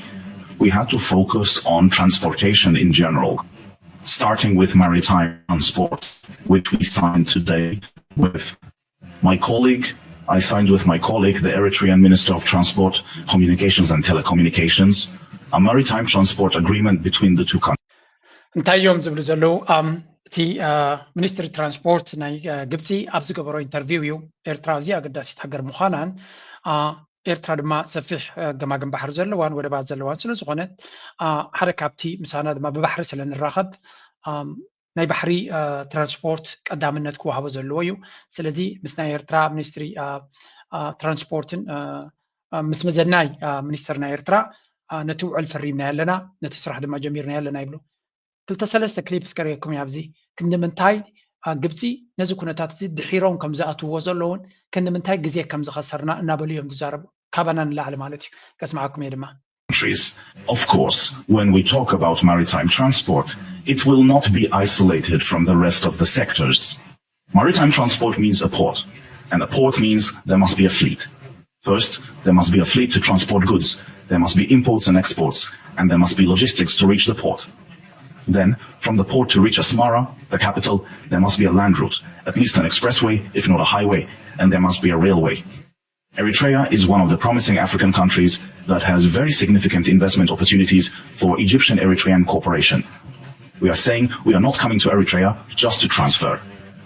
Yes, of course, we must transfer and achieve interests, but the mutual interest between us and a regional state in the Red Sea region is very important to us. ከም ትሰምዕዎ ዘለኹም this is a very important ዘረባን ትንተናን እዩ ግብፃውያን ድማ ከምዚ ብልፅግና ከፀልሎም ደልዩ ዘሎ እቲ ኩነታት መመሊሱ ተሓቂ ክወፅእ ስለ ዝጅምር ዘሎ እዩ ወገን ኤርትራ ኩሉ ዕብጥ ኣቢሎም ከምቲ ዝድላይ ተዛረበሉን ብወገን ግብፂ ግን እቲ ሚድያታት ናቶም ሰፊሕ ስለ ዝኾነ እቲ ሓበሬታ ይወፅእ ኣሎ ክልተ ሰለስተ ከስማዓኩም እየ ሕጂ እንታይ ይብልፀን መሲልኩም ኣብዚ መጀመርያ ናይ ትራንስፖርት ክንብል ከለና ብፍላይ ድማ ናይ ባሕሪ ትራንስፖርት ክንብል ከለና እተ መራኸብ ክመፃ ትወደባት ጥጡዕ ክኸውን ኣሎ ዝኣክል መሳለጥ ያክልዎ ክኽእል ኣሎ ግን ኣብ ባሕሪ ምስ ኣምፀኻዮ እቲ ንብረት of course ነቲ ናይ ባሕሪ ንንግዲ ንኤክስፖርት ኢምፖርት ዝኸውን ንዑ ዝምችእ ሎጂስቲክስ እውን ክህሉ ክኽእል ኣሎ ዝያዳ ግን ካብቲ ቦታቲ ናብ ኣስመራ ንኣብነት ርእሲ ከተማ ክኸይድ እንድሕር ኮይኑ እቲ ንብረት መጓዓዝያ ድማ ክስተኻኸል ክኽእል ኣሎ ስለዚ እንተወሓደ ካብ ወደብ ናብ ኣስመራ ናብታ ርእሲ ከተማ ኤክስፕረስ ወይ ዓብ ናይ መጓዓዝያ ፅርግያ ክህልሎ እንተተኻኢሉ ሃይወይ እውን ክህሉ ክኽእል ኣሎ መኻይን ብቕልጡፍ ክኸዳሉ ዝኽእላ መንገዲ ባቡር ድማ ክህልሎ ብፍላይ ሕጂ ንኤርትራ ሃገርና ስለ ዝኾነት ካብ ኣስመራ ንባፅዕ ክትከይድ ከለኻ ብፍላይ እቲ ጎቦታት ተሪእኻዮ መንገዲ ባቡር ኣዝዩ ኣገዳሲ እዩ ንኤርትራ ቴሌፈሪካ መንገዲ ባቡር ኣዝዩ ኣገዳሲ እዩ የስ ኣገደስቲ ፅርግያታትን ሃይወይ እውን ክግበሩ ክኽእሉ ኣለዎም ጎቦታት ጨዲድካ ክግበር ዝኽእል ማለት እዩ ኣነ ብፍላይ ኣብ ስዊስ ስለ ዝነብር ንጎቦታት ከመይ ገይሮም ሪስፔክት ብዘይብሉ መንገዲ ቀዲዶም ይሓልፍዎ ኣብ ስዊስ ምስ መፅኹም ክትርእይዎ ኢኹም ካብ ሓደ ከተማ ናብ ካልእ ከተማ ክትከይድ ከለኻ ምናልባት ኣብ ዓለምና እቲ ዝዓበየ ኣንደርግራውንድ ታነልስ ጎታርድ ዝበሃል ተሪኹሞ 8-9 ኪሎ ሜትር ጎቦታት ብትሕቲ ጥራይኻ ትኸይድ ቀዲዶም ነቲ ጎቦታት ማለት ያውፅኦም ስለዚ ኣብ ዓለምና ፍልጥቲ ሃገር ምዃና ኣብ ግምት እቲ ዝዛረብ ዘለኹ ክግበር ዘይክእል ማለት ኣይኮነን ግን ኣዝዩ ክቡር ነገር እዩ ስለዚ እታ ዝቐለለት ንዓይ ክሪኦ ከለኹ ኤርትራ መንገዲ ባቡር ኦልሬዲ ስለ ዘለዋ ብዝቐልጠፈ ነቲ መንገዲ ባቡር ንምፅጋን እውን ከም ሓሳብ ክዝረበሉ ዝኽእል ጉዳይ ኮይኑ ይስማዓኒ ግን ኣገይን ፕሬዚደንት ኢሳያስ ኣብ ጣልያን ከሎ ይኹን ኣብ ደቡብ ኮርያ ከሎ ይኹን ኣብ ቻይና ከሎ ይኹን ነዚ ዘረባታት እዚ ደግሞ ነይሩ እዩ he really cared መንገዲ ባቡር ክግበረሉ ዝኽእል ሎጂስቲክስ ናይ ኤርትራ ፈፂሙ ከም ዘይዕግቦ ካብቲ ዘረቡን ካብቲ መግለፂታቱን ብዙሕ ግዜ ርኢና ኢና ከምቲ ዝደለ ፅርግያታት ንሰርሕ ኣለና ግን እቲ ንደልዮ ደረጃ ይበፃሕና ኢና ኣለና ባህላ እዩ ስለዚ ሕጂ ምስቲ ኮኦፕሬሽንስ ዝግበር ዘሎ ሓደ ካብቲ ክግበር ዝኽእል ብውሑዱ ኣስመራ ባፅዕ እዚ ጉዳይ እዚ ክፍትሓሉ ዝኽእል መንገዲ ተስፋ ንገብር እቶም ግብፃውያን ድማ እቲ ኡርጀንሲ ትቕልጣፈ እቲ ፍጥነት ናይቲ ፕሮጀክት ተረዲዎም ኣሎ ብቓላቶም ክዛረቡ ከስማዓኩም እየ ከምቲ ንሕና እዚ ነገር እዚ ክኸውን ኣሎ ንብሎ ዘለና ንዓታቶም እውን ይርድኦም ኣሎ ብፍላይ ድማ ኤርትራ ነዚ ነገር እዚ ክትገብሮ ከም ትኽእል ይፈልጡ እዮም ንሕና ግብፃውያን ንከምዚ ዓይነት ክሪቲካል ኢንፍራስትራክቸር ናይ ኤርትራ ክግበር ከሎ እንታይ ይብሉ ፀኒሖም ገለ ካብቲ ዘገድስ ዘረባናቱ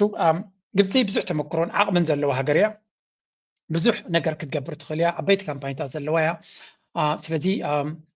ብርግፅ ኣዝና ደምጊና ኢና መፂና ዘለና ኢሉ ኣብዚ ጉዳይ እዚ ኣመና ኢና ተደናጊና ዘለና ምክንያቱ ምስ ኤርትራ ክግበር ዝኽእል ኣዝና ደምጊና ኢና ዘለና ከም ስትራቴጂካዊ ኣገዳስነት ናይቲ ሃገር ክትሪኦ ከለካ ይብላ ኣሎ እቲ ጋዜጠኛ ድማ እንተወሓደ ኸማን ደንጉና ንጅምሮ ምህላውና ከም ዓብ ነገር እዩ ምድንጓይ ኣይምተገበአን ግን ኮይኑ ተሪፉ ድማ ወላ እውን ደንጉኻ ነቲ ስራሕ ክትገብሮ ምብጋስ እውን ከም ዓብ ነገር ክረአ ዝኽእል እዩ ስለዚ እቶም ካልኦት ካምፓኒታት እውን ኣብዚ ጉዳይ እዚ ብዙሕ ክገብሩ ከም ዝኽእሉ ብፍላይ ስዌዲ ዝበሃል ዘሎ ናይ ኤሌክትሪክን ናይ ካልእን ንሱ እውን ብዙሕ ስራሕ ኣብ ኤርትራ ክሰርሕ ከም ዝኽእል እዮም ዝዛረቡ ዘለው ክትሪኦም ከለካ ኮርፖሬሽንስ ክገብሩ ዝኽእሉ ስጉምቲ ክወስዱ ዝኽእሉ ተበግሶታት ክወስዱ ዝኽእሉ ኢና ንርኢ ዘለና ኤርትራ ድማ ምስቲ ኣብ ብዙሓት ኢንቨስተራት ናይ ኤርትራ ክገልፅዋ ከለው ሓንቲ ነገር ክነግረኩም ብዙሓት ኢንቨስተራት ናይ ኤርትራ ክገልፅዋ ከለው ካብ ካል ኣፍሪካ ፍልይ ዝበለት እዮም ዝብሉ ብፍላይ እዚ ኣብዚ ናይ ዕደና ዝሳተፉ ኢንቨስተራት ብዙሕ ግዜ ምፅልኩም እየ እቲ መንግስቲ ሓንሳብ ግሪን ላይት ምስ ሃበካ ቢሮክራሲ ዝበሃል የለን እዮም ዝብሉ ሓንሳብ መንገዲ ክሰርሕ ምስ በለካ ኣብ መንገዲ ካያቱን እዮም ዝብሉ ነቲ ዘድልዮ ነገራት ኣማሊእካ ፍቓድ እንድሕር ሂብካ ተረጋጊእካ ንክትሰርሕ ፀቕጢ ዝገብረልካ መንግስቲ ከም ዘይኮነ ብፍላይ ኣብ ዕደና ናይ ወርቂ ተደጋጋሚ ኣብ ኤርትራ ሰሪሖም ዝተዓወቱ ኣብዚ ብዙሕ ግዜ እውን ኣምፅልኩም እየ ኣነ እውን ብዙሕ ግዜ ናቶም ሰሚዐ ኣለኹ ስለዚ እቲ መንግስቲ ኤርትራ ሓንሳብ ነቲ መንገዲ ኣሚኑ ተኣፍ ደገ እንተኸፊትልካ ትራንኩሎ ኮይንካ ክስራሕ ከም ትኽእል እዮም ዝነግሩ ዘለዉ ስለዚ እቲ መንግስቲ ድማ ነዚ ነገር እዚ ቀዳምነት ርይዎ ስለ ዘሎ ተስፋ ንገብር ነቲ ጉዕዞ ናቶም ብዝቐልጠፈ መንገዲ ንክኸይድ ድፊኢት ክገብረሉ and I think ኤርትራ ብዙሕ ፖቴንሻል ኣለዋ ንዓና ንዓታቶም ድማ ረብሓ ይረኣዮም ስለ ዘሎ እዩ ካብኡ ቀፂሎም እውን እንታይ ይብሉ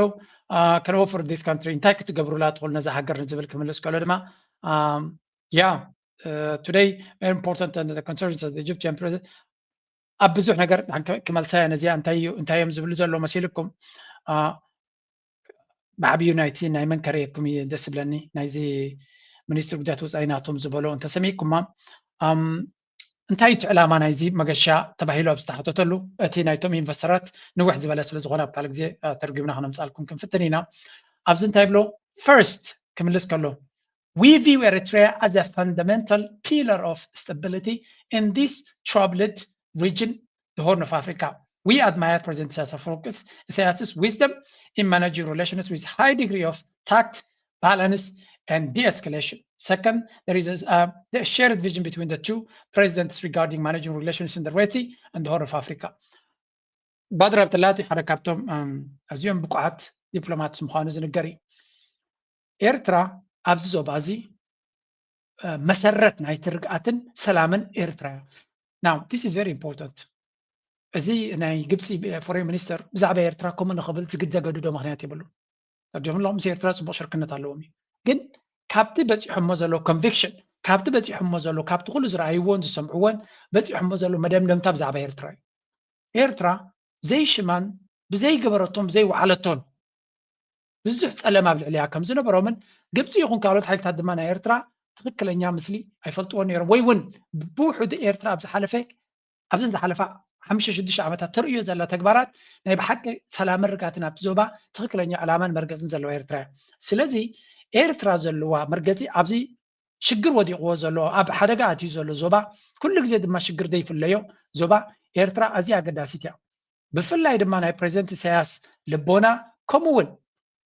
نتزلوا نجارات بأزيو بالانس بزلوا زلعل درجة نقحت بزلوا كمون بزح حدقاتات قبل علينا تجبر خلو نيرترا لولاو نتاز دفرنا تجبر خلو لعود تنك غسلو دي اسكاليشن بلتقنا نبي أحمد انت قبل نيرترا زقبر زلو عندنا نار هي سقيلو بتعجستي سمعتها وسقم تدي موساد زي درجة ناي لبونا درجة ناي بسلت درجة ناي ماتوريتي بسلت ناي بوليتيكا ناي تكايدان كل ريخا صلايخا نحنا كمان بزبع عقمنا ኣብቲ ደረጃት ስለ ዘይበፅሕኩ በዓላነ ኣዚና ንቁጣዕ ነርና ብዙሓት ኣብ ተኸተልትናተይ ኢትዮጵያ ዝኹሉ እናገበረት ከላ ኤርትራ ዝኾነ ስጉምቲ ዘይትወስድ ኤርላይንስ ናታ ኤርስፔስ ናታ ዘይዕፆ ንኢትዮጵያ ከም ዘይንገብራ ዘይትኽሳስ ንብል ነርና መንግስቲ ኤርትራ ግን ብትዕግስቲ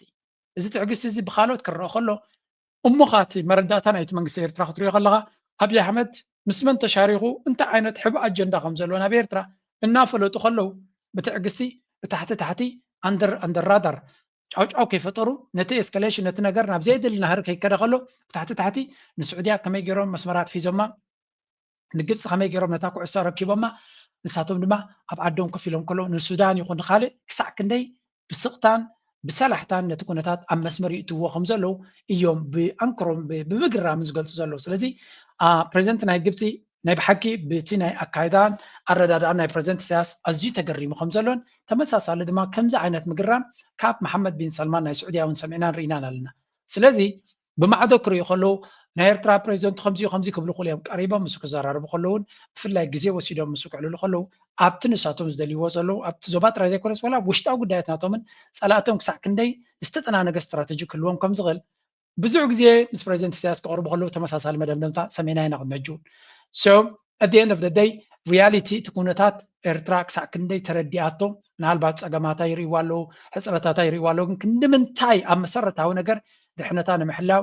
ስትራቴጂ ናታ ንርሑቕ ዝጠመተን ንፀላእቲ ናታ ድማ ኣብ ንሶም ክበፅሕዎ ዘይክእሉ ደረጃ ተጥቅዖ ምዃና እሞ ኩሉ ግዜ ፀብለልትነት ሒዛ ከም ትወፅእ ሪኦም ኣለዉ ካብ ኤርትራሲ ምስ ኤርትራ ምስራሕ ክሳዕ ክንደይ ኣርባሒ ምዃኑ ተረዲዎም ኣለዉ and this is exactly ናይ ነዊሕ ዓመታት ስራሕ ውፅኢት ኢና ንርኢ ዘለና both nations signed a pact to link their ports and establish direct shipping lines signaling እታ ካልአይቲ ዘረባ ኣብዚ ዘይትጥቀስ ክንሪኣ ከለና ግብፃውያን ንኤርትራ ይፃወትላ ኣለዉ ገለ no I think እቲ ሊደርሽፕ ኣብ ግብፂ ዘሎ ማሲቭ ሪስፔክት ኣብ ልዕሊ መርሕነት ናይ ኤርትራ ኣለዎ ዓብ ሪስፔክት ኣለዎ ብዛዕባ ጉዳይ ናይ ቀረን ኣፍሪካ ጥራይ ዘይኮነስ ካብኡ ንላዕሊ ርዲኢት ናቱ ኣዝዩ ሰፊሕ ምዃኑ ተረዲቦም ኣለዎ እዚ ማለት እንታይ ማለት እዩ ኣመና ሪስፔክት ስለ ዘለዎም እዛ ሃገር እዚኣ ኣዝያ ኣገዳሲት ናና ስለዚ ክንጥቀመላ ኣለና ከምዚ ሳክት ንሕጂ ኢትዮጵያ ብልፅግና ስለ ደፈራርሆም ካብኡ ንክድሕኑ ገለ ኖ ካብ ብልፅግና ፍርህ ዝበሃል ከም ዘይብሉ መንግስቲ ኤርትራ ተረዲቦም ኣሎ ናይ ግብፂ ሓገዝ ይደሎ ከም ዘየለ መንግስቲ ኤርትራ ዝደልዩ ዘሎ ናይ ርሑቕ ዝጠመተ ሽርክነት ናይ ርሑቕ ዝጠመተ ረብሓ እዚ ኣብ ኤርትራ ትገብርዎ ዘለኹም ረብሓ ድማ ክትገብርዎ ትኽእሉ ንሕጂ ደይኮነ ን10 ዓመት ድሕሪ 20 ዓመት ንዓኹም ንግብፂ ኣዝዩ ከገድሰኩም እዩ ምክንያቱ ሃገራት ንቅድሚት ክንከይድ ካልና እንታይ ከም ዘጋጥም ስለዘይ ትፈልጡ ኣብ ኤርትራ ሓያል መሰረት ክህልወኩም ክኽእል ኣለዎ ስትራቴጂካዊ ረብሓኹም ክሕሎ እንተኮይኑ ኢሉ ይሚንዎም ኣሎ and this is why this is very important ንብል ዘለና ስዑድያን ኤርትራን ኣብ ኤርትራ ክገብርዎ ዝኽእላ ስዑድያን ግብፅን ኣብ ኤርትራ ክገብርዎ ዝኽእላ ካብ መጠን ንላዕሊ ኣገዳሲ እዩ ንነፍሰን ክብላ ኤርትራ ክብላ ዘይኮነስ ንነፍሰን ክብላ that's why ድማ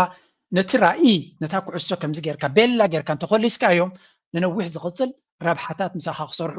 ንናትካ ጉዳይ ድማ ካባኻ ንላዕሊ ክጓየይሉ ከም ዝኽእሉ ብተግባር ትርእዩ ኣለኹም and for this ኣነ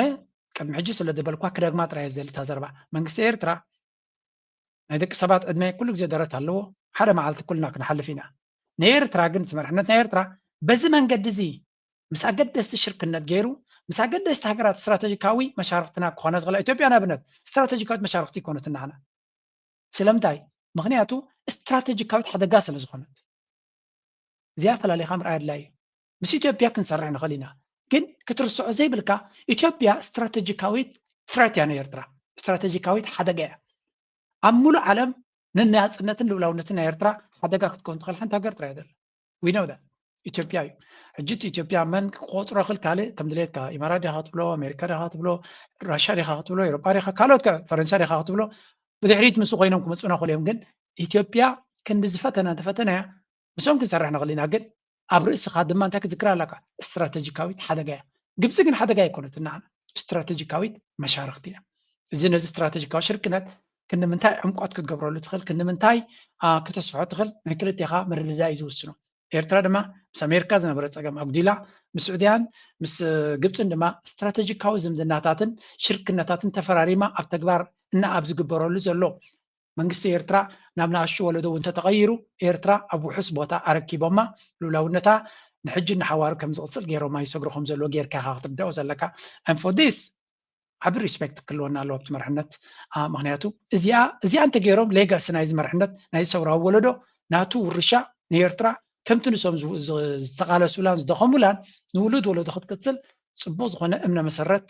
ኣንቢሮምላ ኣንፂፎምላ ይሓልፍዎም ዘለዎ ጥራይ መረዳእታ ክውሰድ ዝኽእል በዛ ዓይኒ ድማ እየ ዝሪኦ ኣነ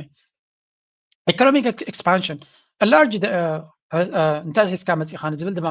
ማሪታይም ኣግሪመንት ቦስ ካንትሪስ ሳይንድ ፓክት ቱ ሊንክ ናይ ክልቲኦም ወደባት ንምትእስሳር ስምምዕ ፈፂምና ኣለና ሰፊሕ ዝኾነ ቁጠባ ምትእስሳር ክንፈጥር ዓብዪ ናይ ቁጠባ ልኡኽ ሒዘ መፅአ ይብላ ኣሎ ፊቸሪንግ ሜጀር ፈርምስ ዓበይቲ ካምፓኒታት ናይ ኣረብ ኮንትራክተርስ ኤንድ ኤልስዌድ ኤሌክትሪክ ማለት እዩ ኤምስ ፎር ሎንግ ተርም ኢንቨስትመንት ሲ كان بكو زرب يعني كل علاماتهم حزنا مصينا زلنا كامبانيات ናይ ነዊሕ ርሕቀት ዝጠመቱ ካምፓኒታት እምበር ኣብ ሓፂር ኣቋራጭ ክረብሑ ዝኽእሉ ካምፓኒታት ኣይኮንና ናምፂና ዘለና እዚኣቶም ድማ ንሎሚ ኢንቨስት ገይሮም ድሕሪ 20 ዓመት ድሕሪ 10 ዓመት ድሕሪ 30 ዓመት ረብሓ ዝረኣዮም ካምፓኒታት ኢና ሒዝና ንመፅእ ዘለና ይብላሉ aiming for a long term investment in mining ዝኻ ኣብ ዕደና ፋርማሲውቲካል ኤነርጂ and infrastructure ኩሎም እዞም ፕሮጀክታት ትሪእዎም ዘለኹም ኣብ 5 ዓመት ኣብ 2 ዓመት ትረብሓሎም ኣይኮኑን ድሕሪ ቅርፂ ዲጋታት ፅርግያታት ክሰርሕ ተርኮልካ ኣብ 10 ዓመት 30 ዓመት ኢኻ ትረብሓሉ ቀፂልካ ናይ ፋርማሲውቲካል ናይ መድሃኒት ትካል ኣብ ሓፂር ግዜ ይኮን ኣብ ነዊሕ ግዜ ኢኻ ትረብሓሉ ማይኒንግ ዕደና ብዙሕ ካፒታል ቀድም ተፍስስ ኣብ መወዳእታ ኢኻ ትረብሕ ከምኡ ድማ ኢንፍራስትራክቸር ኤነርጂ ሰዓት እውን ከምኡ ስለዚ ኩሎም እዞም ትካላት ሒዝና መፂና ዘለና ኣብ ነዊሕ ናይ ነዊሕ ዝጠመተ ሽርክነት ስለና ሓስብ ዘለና እዩ ዝብለኩም ዘሎ Red Sea security both nations assert that Red Sea governance is the exclusive responsibility of littoral states they're pushing to activate the Council of Arab and African states boundary the Red Sea and the Gulf of Aden ስለዚ እንታይ ይብሉ ለወጂ እዚ ቀይ ባህሪ security ድሕነት ናይ ቀይ ባህሪ ድማ ኣሜሪካ ቀዳምነት ሂባቶ ዘላ ርእሲ ግብፂ ድማ ከም ሓንቲ ካብተን ቀንዲ መሻርክታ ነዚ ድሕነት ናይ ቀይ ባህሪ ንኣሜሪካ ኢላ ዘይኮነሲ ንቁጠባ ናታ መሰረታዊ ነገር እዩ ስለዚ ስዊስ ካናል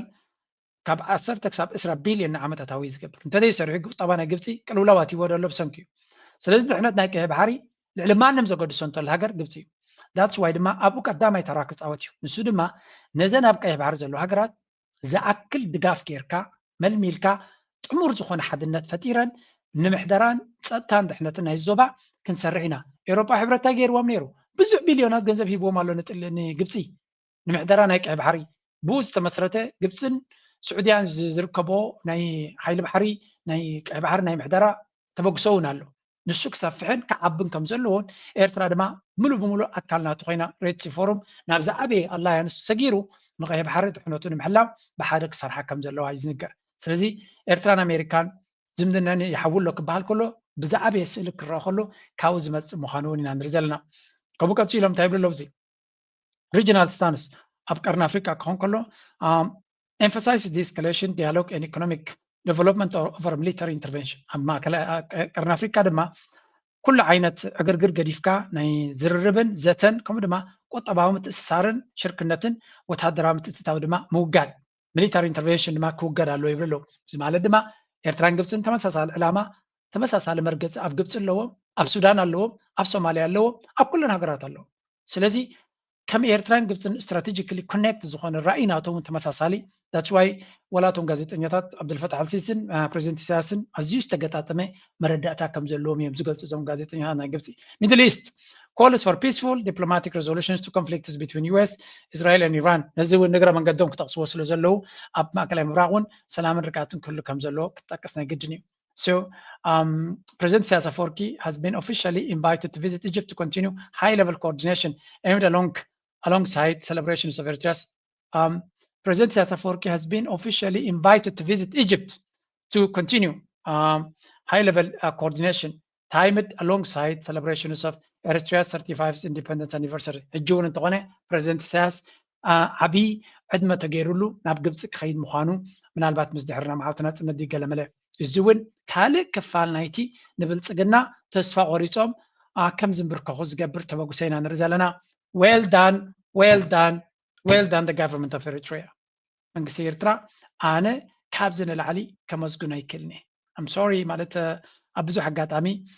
ከምቲ ዝድለ ኣመስጊናዮም ዲና የመስገናዮምን ብዘየገድስ ግን ንመንግስቲ ኤርትራ ካብዚ ንላዕሊ ከነመስግኖ ይንኽእል ኢና they have done a fantastic job I know ገሌኹም ዝተጋነነ ሪቶ ኢኻ ትህብ ዘለኻ ትብሉ ንኹም ዘለኹም ኣብዚ ጉዳይ እዚ but ናቴሪቶ እዚ I really feel ህዝቢ ኤርትራ ብዙሕ ዋጋ ዝኸፈለሉ ፍረፃሙ እዩ ዝርኢ ዘሎ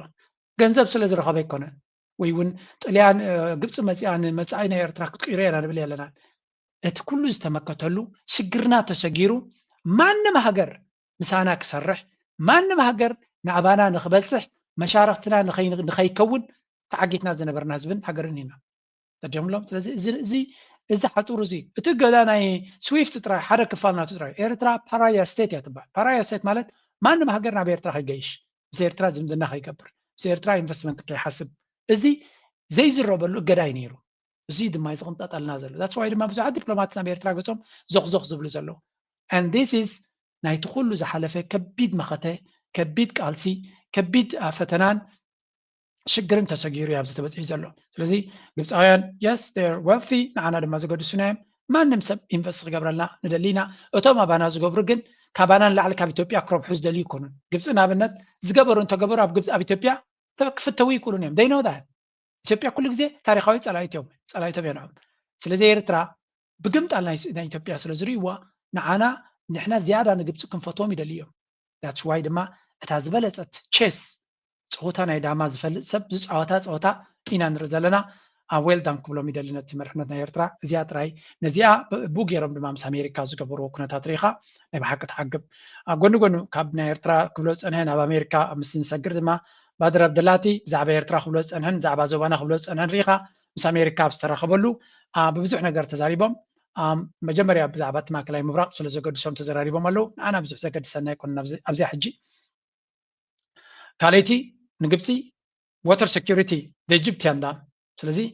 ኢትዮጵያን ዳም ብዛዕባ ማይ ጉዳይ ድማ ኤፍኤም ዓብዱላቲ reaffirmed that Egypt's water security is an existential issue ኣብ ነፍሲ ወከፍ ምስ ኣሜሪካ ዝራኸብሉ ነዚያ እዮም ዝነግርዎም ጉዳይ ናይ ማይ ንዓና ናይ ሞትን ሕዮትን እዩ ምክንያቱ ለትሰይ ኣብይ ኣሕመድ ጉዳይ ባሕሪ ናይ ህላዊ ሕቶ ይክብል ከሎ ሓሳዊ እዩ ናይ ህላዊ ሕቶ ኣይኮነን ናይ ህላዊ ሕቶ እንድሕሪ ኮይኑ ብዘይ ባሕሪ ከመይ ጌርካ ትነብር ኣለካ ክትብሎ ትኽእል ኢኻ ጅቡቲ ትበካ ኣላ ካልኦት እውን ክብካ ክእሉ እዮም ግብፃውያን ግን ጉዳይ ናይ ማይ ናይ ህላዊ ሕቶ እዩ ክብሉ ከለዉ ንነፍሲ ወከፍ ሰብ እንታይ እዮም ዝብሎ ማይ ከስታኻ ክንደይ ክፀንሕ ትኽእል ንሕና ንግብፂ ምፃእ ንዝኾነ መራሒ ናይ ዓለም እንታይ ይብልዎ ንግብፂ ይምፃእ ይብልዎ እሞ ሓንቲ ሰዓት ኣብቲ ፀሓይ ናይ ግብፂ ጠጠው የብልዎ ሽዑ ንኒል የርእይዎ ሙሉእ ግብፂ ዝናብ የብልዎን እዛ ሩባ እዚኣ ሂወትና ይብልዎ ነዛ ሩባ እዚኣ ዝፃብኡን ኣለዉ እጃኹም ሓግዙና ማንም ሃገር ኣብ ጎኖም እዩ ዝኸ because their pain is clear ቃንዛናቶም ንፁር ስለ ዝኾነ that's why ንሕና ናይ ህላዊ ሕቶ እዩ ፀገም ዘለና ክብሉ ከለዉ ማንም ሰብ እዩ ዝቕበሎም and this is why ንሳቶም ዝገብርዎ ዲፕሎማሲ መብዛሕቲ ግዜ ወላ እኳ ከምቲ ዝደልይዎ ስስዕ ኣለዎ እኳ እንተተባሃሉ ግን እቲ ፍርህ ናቶም is real እዚ ብዛዕባ እዚ ጉዳይ እዚ explicitly rejecting any unilateral actions regarding the Ethiopian dam and calling for adherence to international law ስለዚ ኣብይ ኣሕመድ ብግላዊ ስጉምታ ዝወስዶ ዘሎ ክንፀግ ዘለዎን ክኾነን ዘለዎን እዮም ዝብሉ ዘሎ ግርም ኣብይ ኣሕመድ ኮርነርት ክኾንና ንደሊ regional stability ኣብ ጉዳይ ናይ ሱዳን Egypt called for preserving Sudan's territorial integrity, rejecting parallel entities and pushing for Sudanese led political process and humanitarian truce. ኣብዚ ሕጂ እንተሪኢኹማ ግብፂ ኣብቲ ኣሜሪካ ትደልዮ ኣብ ክልቲኡ ተን ክልተ ዳሕረወት ብሱዳናውያን ዝምራሕ ፖለቲካዊ ፕሮሰስ ከምኡ ድማ ሰብኣዊ ርድኤት ንክኣትወሉ ዝኽእል መንገዲ ክፍታሕ ኣለዎ ኣሜሪካ ከምያ ትብል ነተን ክልተ ቅድማ ቀዳሞ ዘለዋ ግን ናይ ግብፂ መርገፂ የንፅን ኣሜሪካ ርግፀኛ ኣይኮነትን ኣብኡ ሱዳንስ ቴሪቶሪያል ኢንተግሪቲ ኤርትራ ኣብዚ ነቕ ዘይብል መርገፂ ኣለዋ ነዚ ብምባላ ድማ ግብፂ ኩሉ ግዜ ክብሪ ኣለዋ ካብ ዓለም ምክንያቱ ሓደ ክድፈር ዘይግብኦ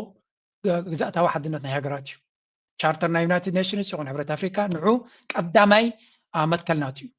ከምኡ ድማ ክልተ መንግስቲ ኣብ ሓደ ሃገር ክህሉ ይክእልን እዩ ስለዚ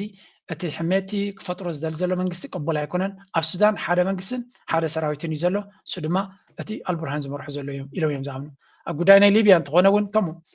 ብዛዕባ ናይ ጉዳይ ናይ ሊብያ ኣብ ሆርን ኦፍ ኣፍሪካ and red sea ኢሎም both parties underscored the necessity of respecting the sovereignty and unity of regional states to maintain stability again ኣብ ጉዳይ ናይ ቀይ ባሕሪ ሽብ ናይ ኤርትራ ከይጠቐስካ እውን እንትኾነ ንብልፅግና ዝኹንን ንኤርትራ ድማ ዝጠቅም ርእቶ እዮም ዝገብሩ ዘሎ strategic alignment the US administration acknowledged Egypt's pivotal role as a mediator in the regional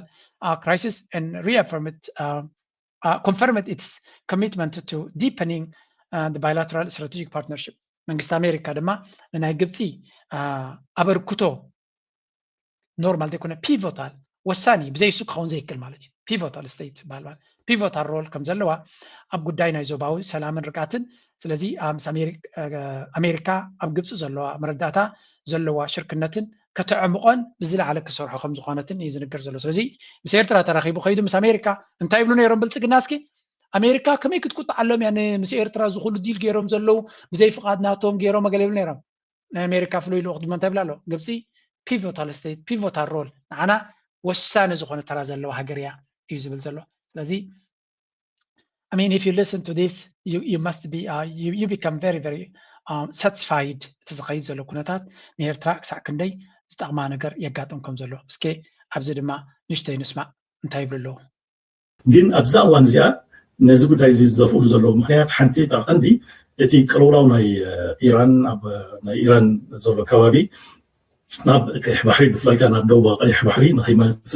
أبزي تصادفو أجد سنتنا إرتراها عبي خون سلزغل بزي بمجماتيوم نزقو دايزي زريو زلو مالتيوم أبزو قناة تاتي حجي بإثيوبيا خبر سرحة عيفارون نيرتراهيان عيتؤمنوهم إذا حديش به لا يكونن ناي كلامي مالت كبر بعثات جميل ولا حمساتات سي نحنا أمونة أقلقلتي ناي معرباوي حيلي ناي أمريكا حيلي إنا بزبلي أنت ذكرك عن أبنة ولاد فيدريشن أمونغو إثيوبيان أمونغو إرتران كون كولو تا حنتي كدامي تسرح استسرحت نتايا أبسمرا كانيو ستيشنز بهال ناي أمريكا ناي سلايا معسكر تفتيرو مالتي سلازي كل تربحات ناي أمريكا زحلو أبي إرتران نختبر جانوي فوض مالت بملو سلازف كولو بويو تاشون غيرو مالت فيدريشن كمسل تخايلو حجون تقنا بالزحلو حيلي انت يخبل كانيو نحنا مو حاسين هيك اي بحري نحنا هنا إرترا نيشتيا نحنا بهزب زعبنا هنا نحنا خمسين دابلي نفسه كشيء كفت نسنيحو عبد حلفه بأواسا نحد سبيشال كوماندو ناي حي بحري كمر كولون زبلون تاينيرو نحنا اذا حي لازم نمر زلنا حجي كبطرف الصومال كسب مساوا زلو كوابنا كيح بحري كله نعو ستا زخبري إلي زربير حجي كشتا خفتن سنحنتايو إتي إرتراح قبروز قباز نبره حالي حنات زخونة مراحي سبزلوها معازي أب سماني عدبي وبتحس بزلو متأمامني استرقاقي سرعة محدرات زي بلا كله تدخمتاتنا يرترا ندا قوسكوسكا ندا مزمزكا نحنا قن نغلينا عبي تاريخ زلنا عبي هزب زلنا عبي صفحة زلنا إنا بمبالي لنفسه كم تنايك بحجي أنت بحيل السلاسي يكون أنت بمنقصون السوفيت حبرت تدوروا مالت ركبانات كانت كوبز على سبب بحجون بإمارات بإسرائيل بأمريكا غيركا نا إثيوبيا صبلالي ترى كيح بحر النمو حاسينيرو نزي حاجة واقعي يزولت نا أمريكا فلوتو فورس نتاتهم جمجماتي اللومي مصنع تاتون يقبريهم سلازي أبزي صفوف زغنة تاريخ تصادخل بجغرافي هون ولا بميليتاري خي تلفون مسكول زلو دخمتاتنا سرعة محدرة بإرترا ستيل تي أبي إرترا زلو حيل بحري مسكول دروت عغمو نتي ماياتنا لولا وماياتنا إرترا جن أمو حس فتسيمو زوال زحدرا يكونن نايجبسي ناي عسى قففتي بور سودان زقولو كيح بحر ناي سودان حليفهم أبي إرترا بس حكولو نسري ويتيم زاتهم قطع حيل بحر ناي إرترا أو صنعوا سلازهاد نوم مالتيو بيمن زمات سهون بخالي زمات كل تقنيات أمو حس لولا وماياتنا إرترا تصبو زغنا ترى زلو تاريخ قصة تصنيحي كاب تحلف السلسلة إثيوبيا إن فات دحرنا لوتنا هو دقيو أفلطونا ما كلام برا أبي إرترا يسفح كاب إثيوبيا إن فات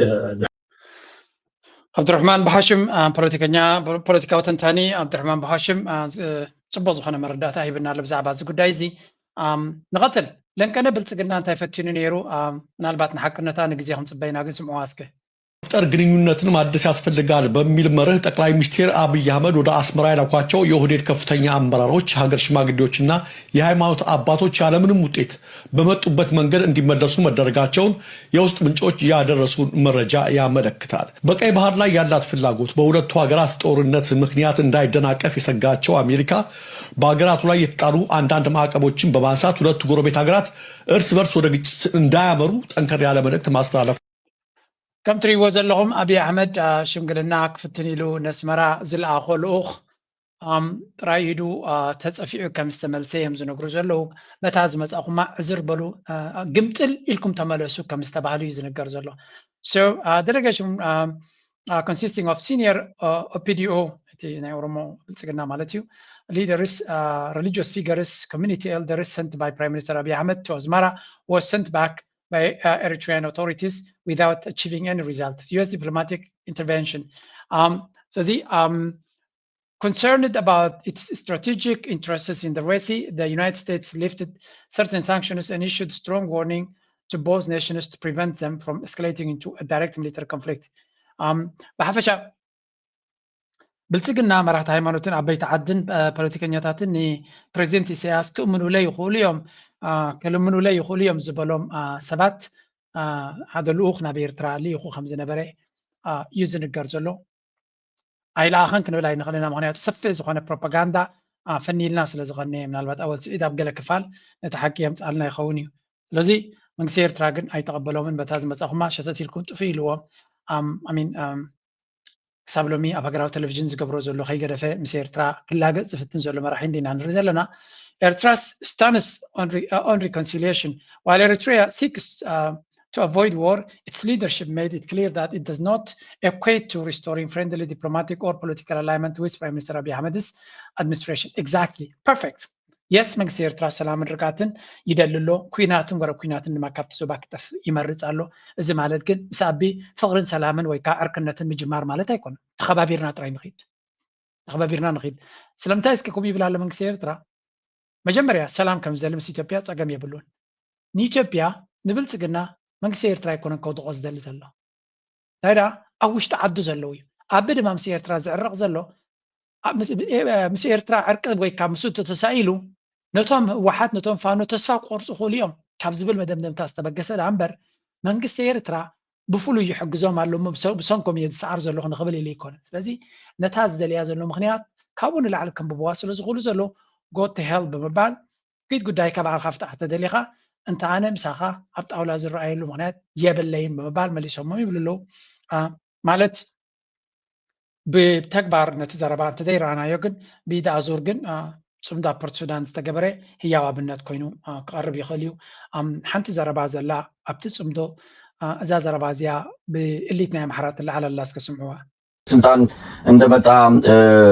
አንድ ጥምረት ፈጥሮ ነበር ኦሮማራ የሚባል የኦሮሞና የአማራ ጥምረት ነው ያ ኦሮማራ በአንድም ይሁን በሌላ የትግራይ ማህበረሰብን የገፋ ያገለለ ስጋት የፈጠረ እንደነበረ እናስታውሳለን አሁንም ይሄ ጽምዶ የሚባለው አብይም አህመድ እየተጠቀመበት ነው ሰሜኖች ተያይዘው ሊመጡብኝ ነው በሚል የራሱን ቀጠና ያጠናከረ የመጣበትን አንድ እንቅስቃሴ እናስታውሳለን አብይ አህመድን የሚቃወሙ የኦሮሞ ተወላጆች ጭምር ይህንን ነገር ሲሰሙ ግዴለም በጋራ የመጣብንን በጋራ መታገል አለብን በሚል አብይ አህመድ ያላሰበው ድጋፍ እንዲያገኝ ሊያደርግ አይችልም ወይ አሁንም ይሄ እንታይ ዝብሎ ዘሎ ብልጽግና አብይ አህመድ ናብ ስልጣን ክመጽእ ከሎ ኦሮማራ ዝብል ኦሮሞና ኣምሓራን ብሓደ ኮይኖም ሓደ ሽርክነት ብምፍጣር ብፍላይ ናብ ትግራይ ታርጌት ዝገበረ ዝመስል ዝነበረ ህዝቢ ትግራይ ድማ ኢሊት ናይ ትግራይ ድማ ብርግጽ ናብኣቶም ዘቕንዐ ሽርክነት ምዃኑ ዝረኣይዎ ዳሕራይ እውን ብተግባር ዝረኣይዎ ማለት እዩ ሕጂ ድማ ካብኡ ተበርኪስካ ሕጂ ድማ ከም ንሪኦ ዘለና እዚ ናይ ሰሜናውያን ጽምዶ ዝበሃል ዘሎ ትግራይ ተጋሩ ኣምሓራ ኤርትራ ዝርከቦም ኣፋር እውን ዝውሰኸሉ ዘሎ እንተሪኢኻ ነቶም ኦሮሞ ኣብ መንጎም ዘሎ ፍልልይ ገዲፎም ንኣቢ እምበኣር ብሰሜን መፂኦም ክፍንቅሉና እንድሕሪ ኮይኖም ኩሉ ዘለና ገዲፍና ምሳኻ ንኹን ብዝብል ንመድሓኒኡ ክኸውን ዝኽእል ሓገዝ ክፈጥሩሉ ኣይክእል እንዶ እዚ ከመይ ጌርኩም ትግምትዎ ኣለኹም ብምባል ነቲ ጽምዶ ኣብ ጽምዶ ተሳቲፉ ዝነበረ ፖለቲከኛ አንዳርጋቸው ጽጌ አገዳሲ ሕቶ ይሓቶ ኣሎ መልሲ ስጋት ይሆናል አብይ በላይ አሁን ባለንበት ሁኔታ የኦሮሞ ስጋት የሆነ ኃይል አለ ወይ በተጨባጭ በድሮን በከባድ መሳሪያም የሚጨፈጭፈው በየመንደሩ በወላጆች ፊት ልጆቻቸውን የሚገለው ልጆቻቸውን እየገደለ እስከ አስከሬናቸውን ባህያ እየጫነ እየጎተተ የሚሄደው ብግዳ ሓቂ እንታይ ይብላ ኣሎ እቲ ዘረባ ከምኡ ክመስል ይኽእል እዩ ግን ንህዝቢ ኦሮሞ ብተግባር መን እዩ ዘሳቅዮ ዘሎ ዓሻ ይኮነን ህዝቢ ይፈልጦ ኢሉ ድሮናቱን ከቢድ ብረቱን ካልኡን ገይሩ ንህዝቢ ኦሮሞ ዝቐትልን ዝጭፍጭፍን ዘሳቕን ዘሎ አብይ አሕመድን ሰራዊቱን እዩ ስለዚ እዚ ብሰሜን ዘሎ ዝኾነ ይኹን ናባቶም ዘቕንዕ ዕላማ ከም ዘለዎ ዘርኢ የለን ብግምጣሉ ኣብዘየለ ፀላኢ ካብ ተኣመን ኣብ ቅድሜኻ ዘሎ ፀላኢ ዝጭፍጭፈካን ዘጥፋካን ዘሎ ፈሊጥካ ናብኣ ተኪርካ ክሰርሕ እንደረኺልካ ነቲ ህዝቢ ኦሮሞ ኣብ ቅድሚ ዓይኑ ዘሎ ዝጠፍኦ ኣይኮነን ዝርዮን ዘይርዮን ኣገዳሲ እዩ ስለዚ ዲባንኪንግ the northern alliance ዝብልካ the speaker refutes the claim that ጽምዶ is strictly a Tigrayan Amhara Eritrea alliance he asserts that the Oromo fighters our leaders are already part of these discussions ጽምዶ ድማ ናይ ትግራይን ኣምሓራን ኤርትራን ሽርክነት ጥራይ ከም ዘይኮነ እንታይ ዳ ናይ ጽምዶ ኦሮሞ ኦልሬዲ ኣብኣትዮም ኣሎ ጋምቤላ ኣሎ ቤንሻንጉል ኣሎ ናይ ኦጋዴን ናይ ሶማል ኣሎ ስለዚ እቲ ጽምዶ ናይ ብሙሉ ህዝቢ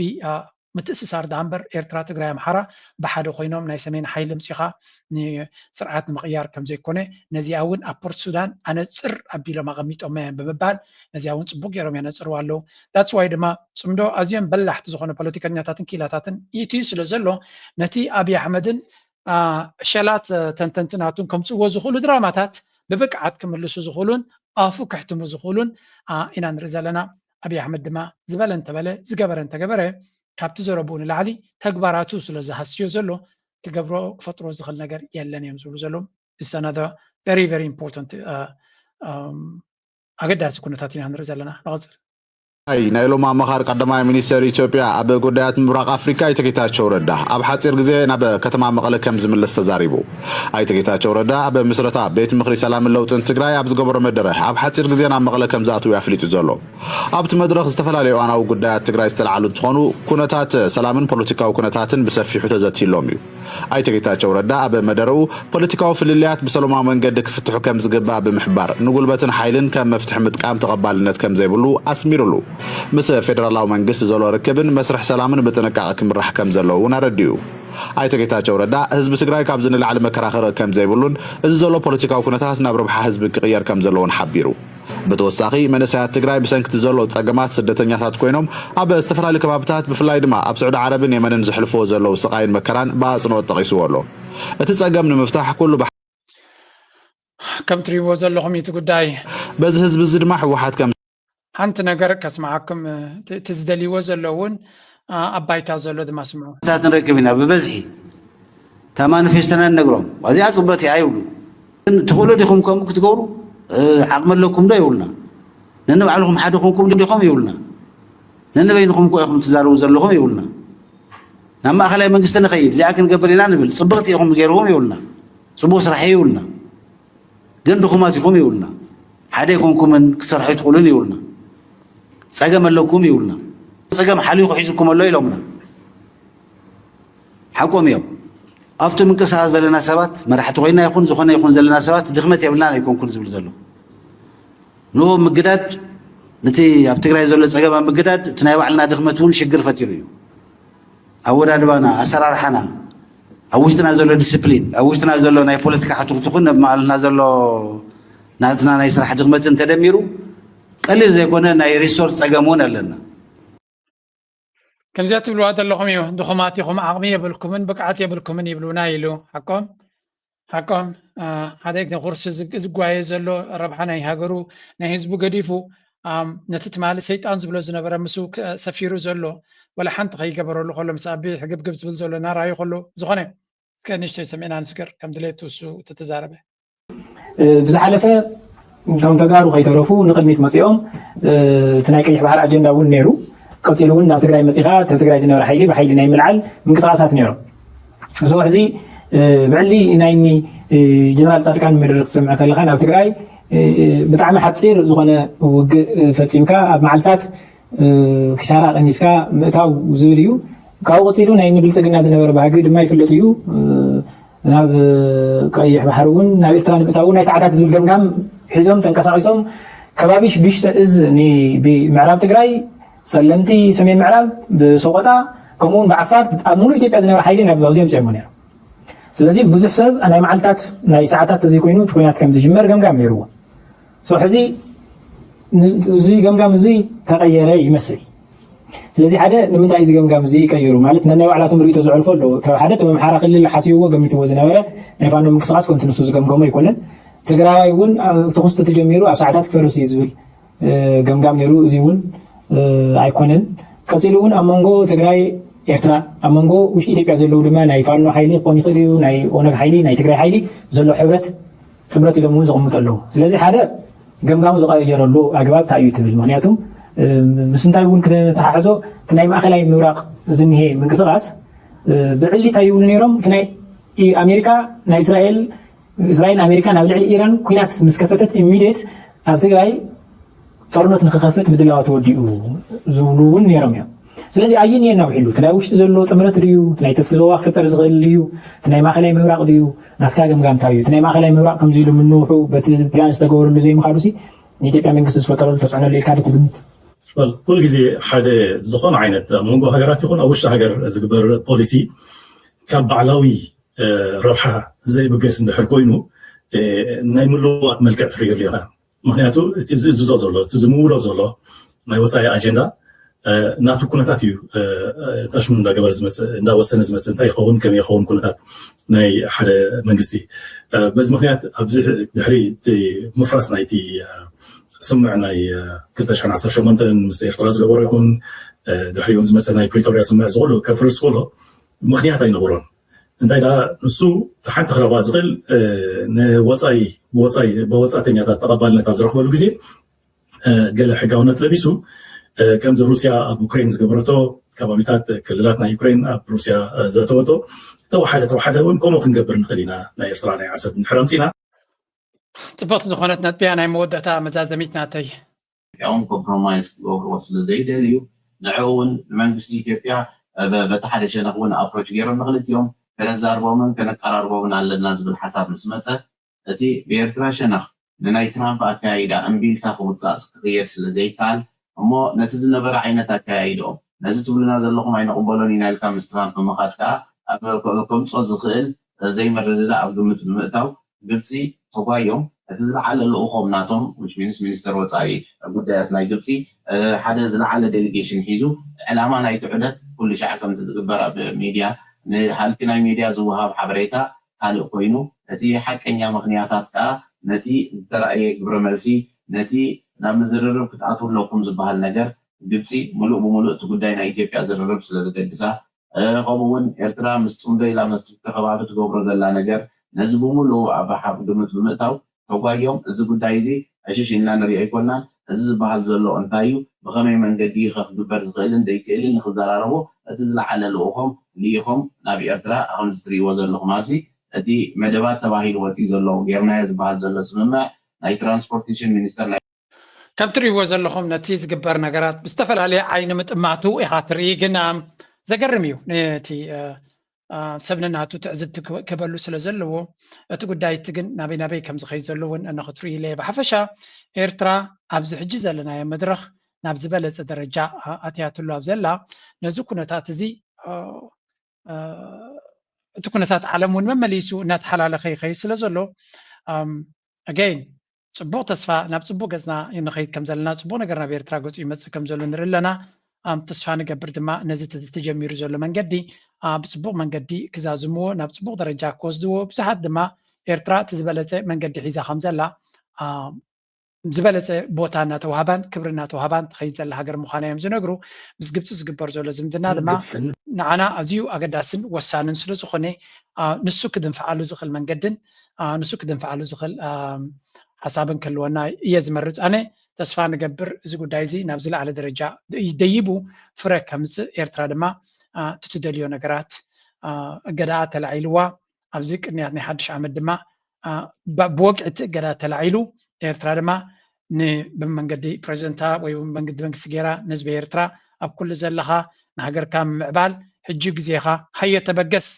ኢላ ኣዋጅ ክተውፅእ ነቲ ሰብ ድማ ክትዕድሞ ተስፋ ናትናዩ ክኸውን ዝኽእል ድማ ኮይኑ ይስምዓኒ እቲ መድረኹ እውን ዝኣኸለን ዝቐረበን ይመስለኒ ናይ ሎማ ርእሲ ኣብዚ ጉዳይ ላይክ ምግባር ሸር ምግባር ርእቶኹምን ሓሳብኩምን ድማ ግደፉ እናበልኩ ምዝያ ደርፊ ክገድፈኩም ኣድሃ ፈገም ገፁ ቃልካ ሳድማ ሳናዊፁ ኣድሃ ንበረልና ንበር ሃገር ክትውስኽ ተኣምር ኣድሃ ንበር ኣድሃ ንበር ኣድሃ ንበር ዓለም ፀገማታ ክትምርምር ኣድሃ ንበር بعصمت دم ناديكايو عردي برهاس دم هنسكايا زودي شمنه بناب مرق تعبي ታቦት ጽንዓት ቀላስ ትውልዲ ኣድሃን በረላ ንበር ታሪኽ መመሊሱ ክምቅር ኣድሃን በር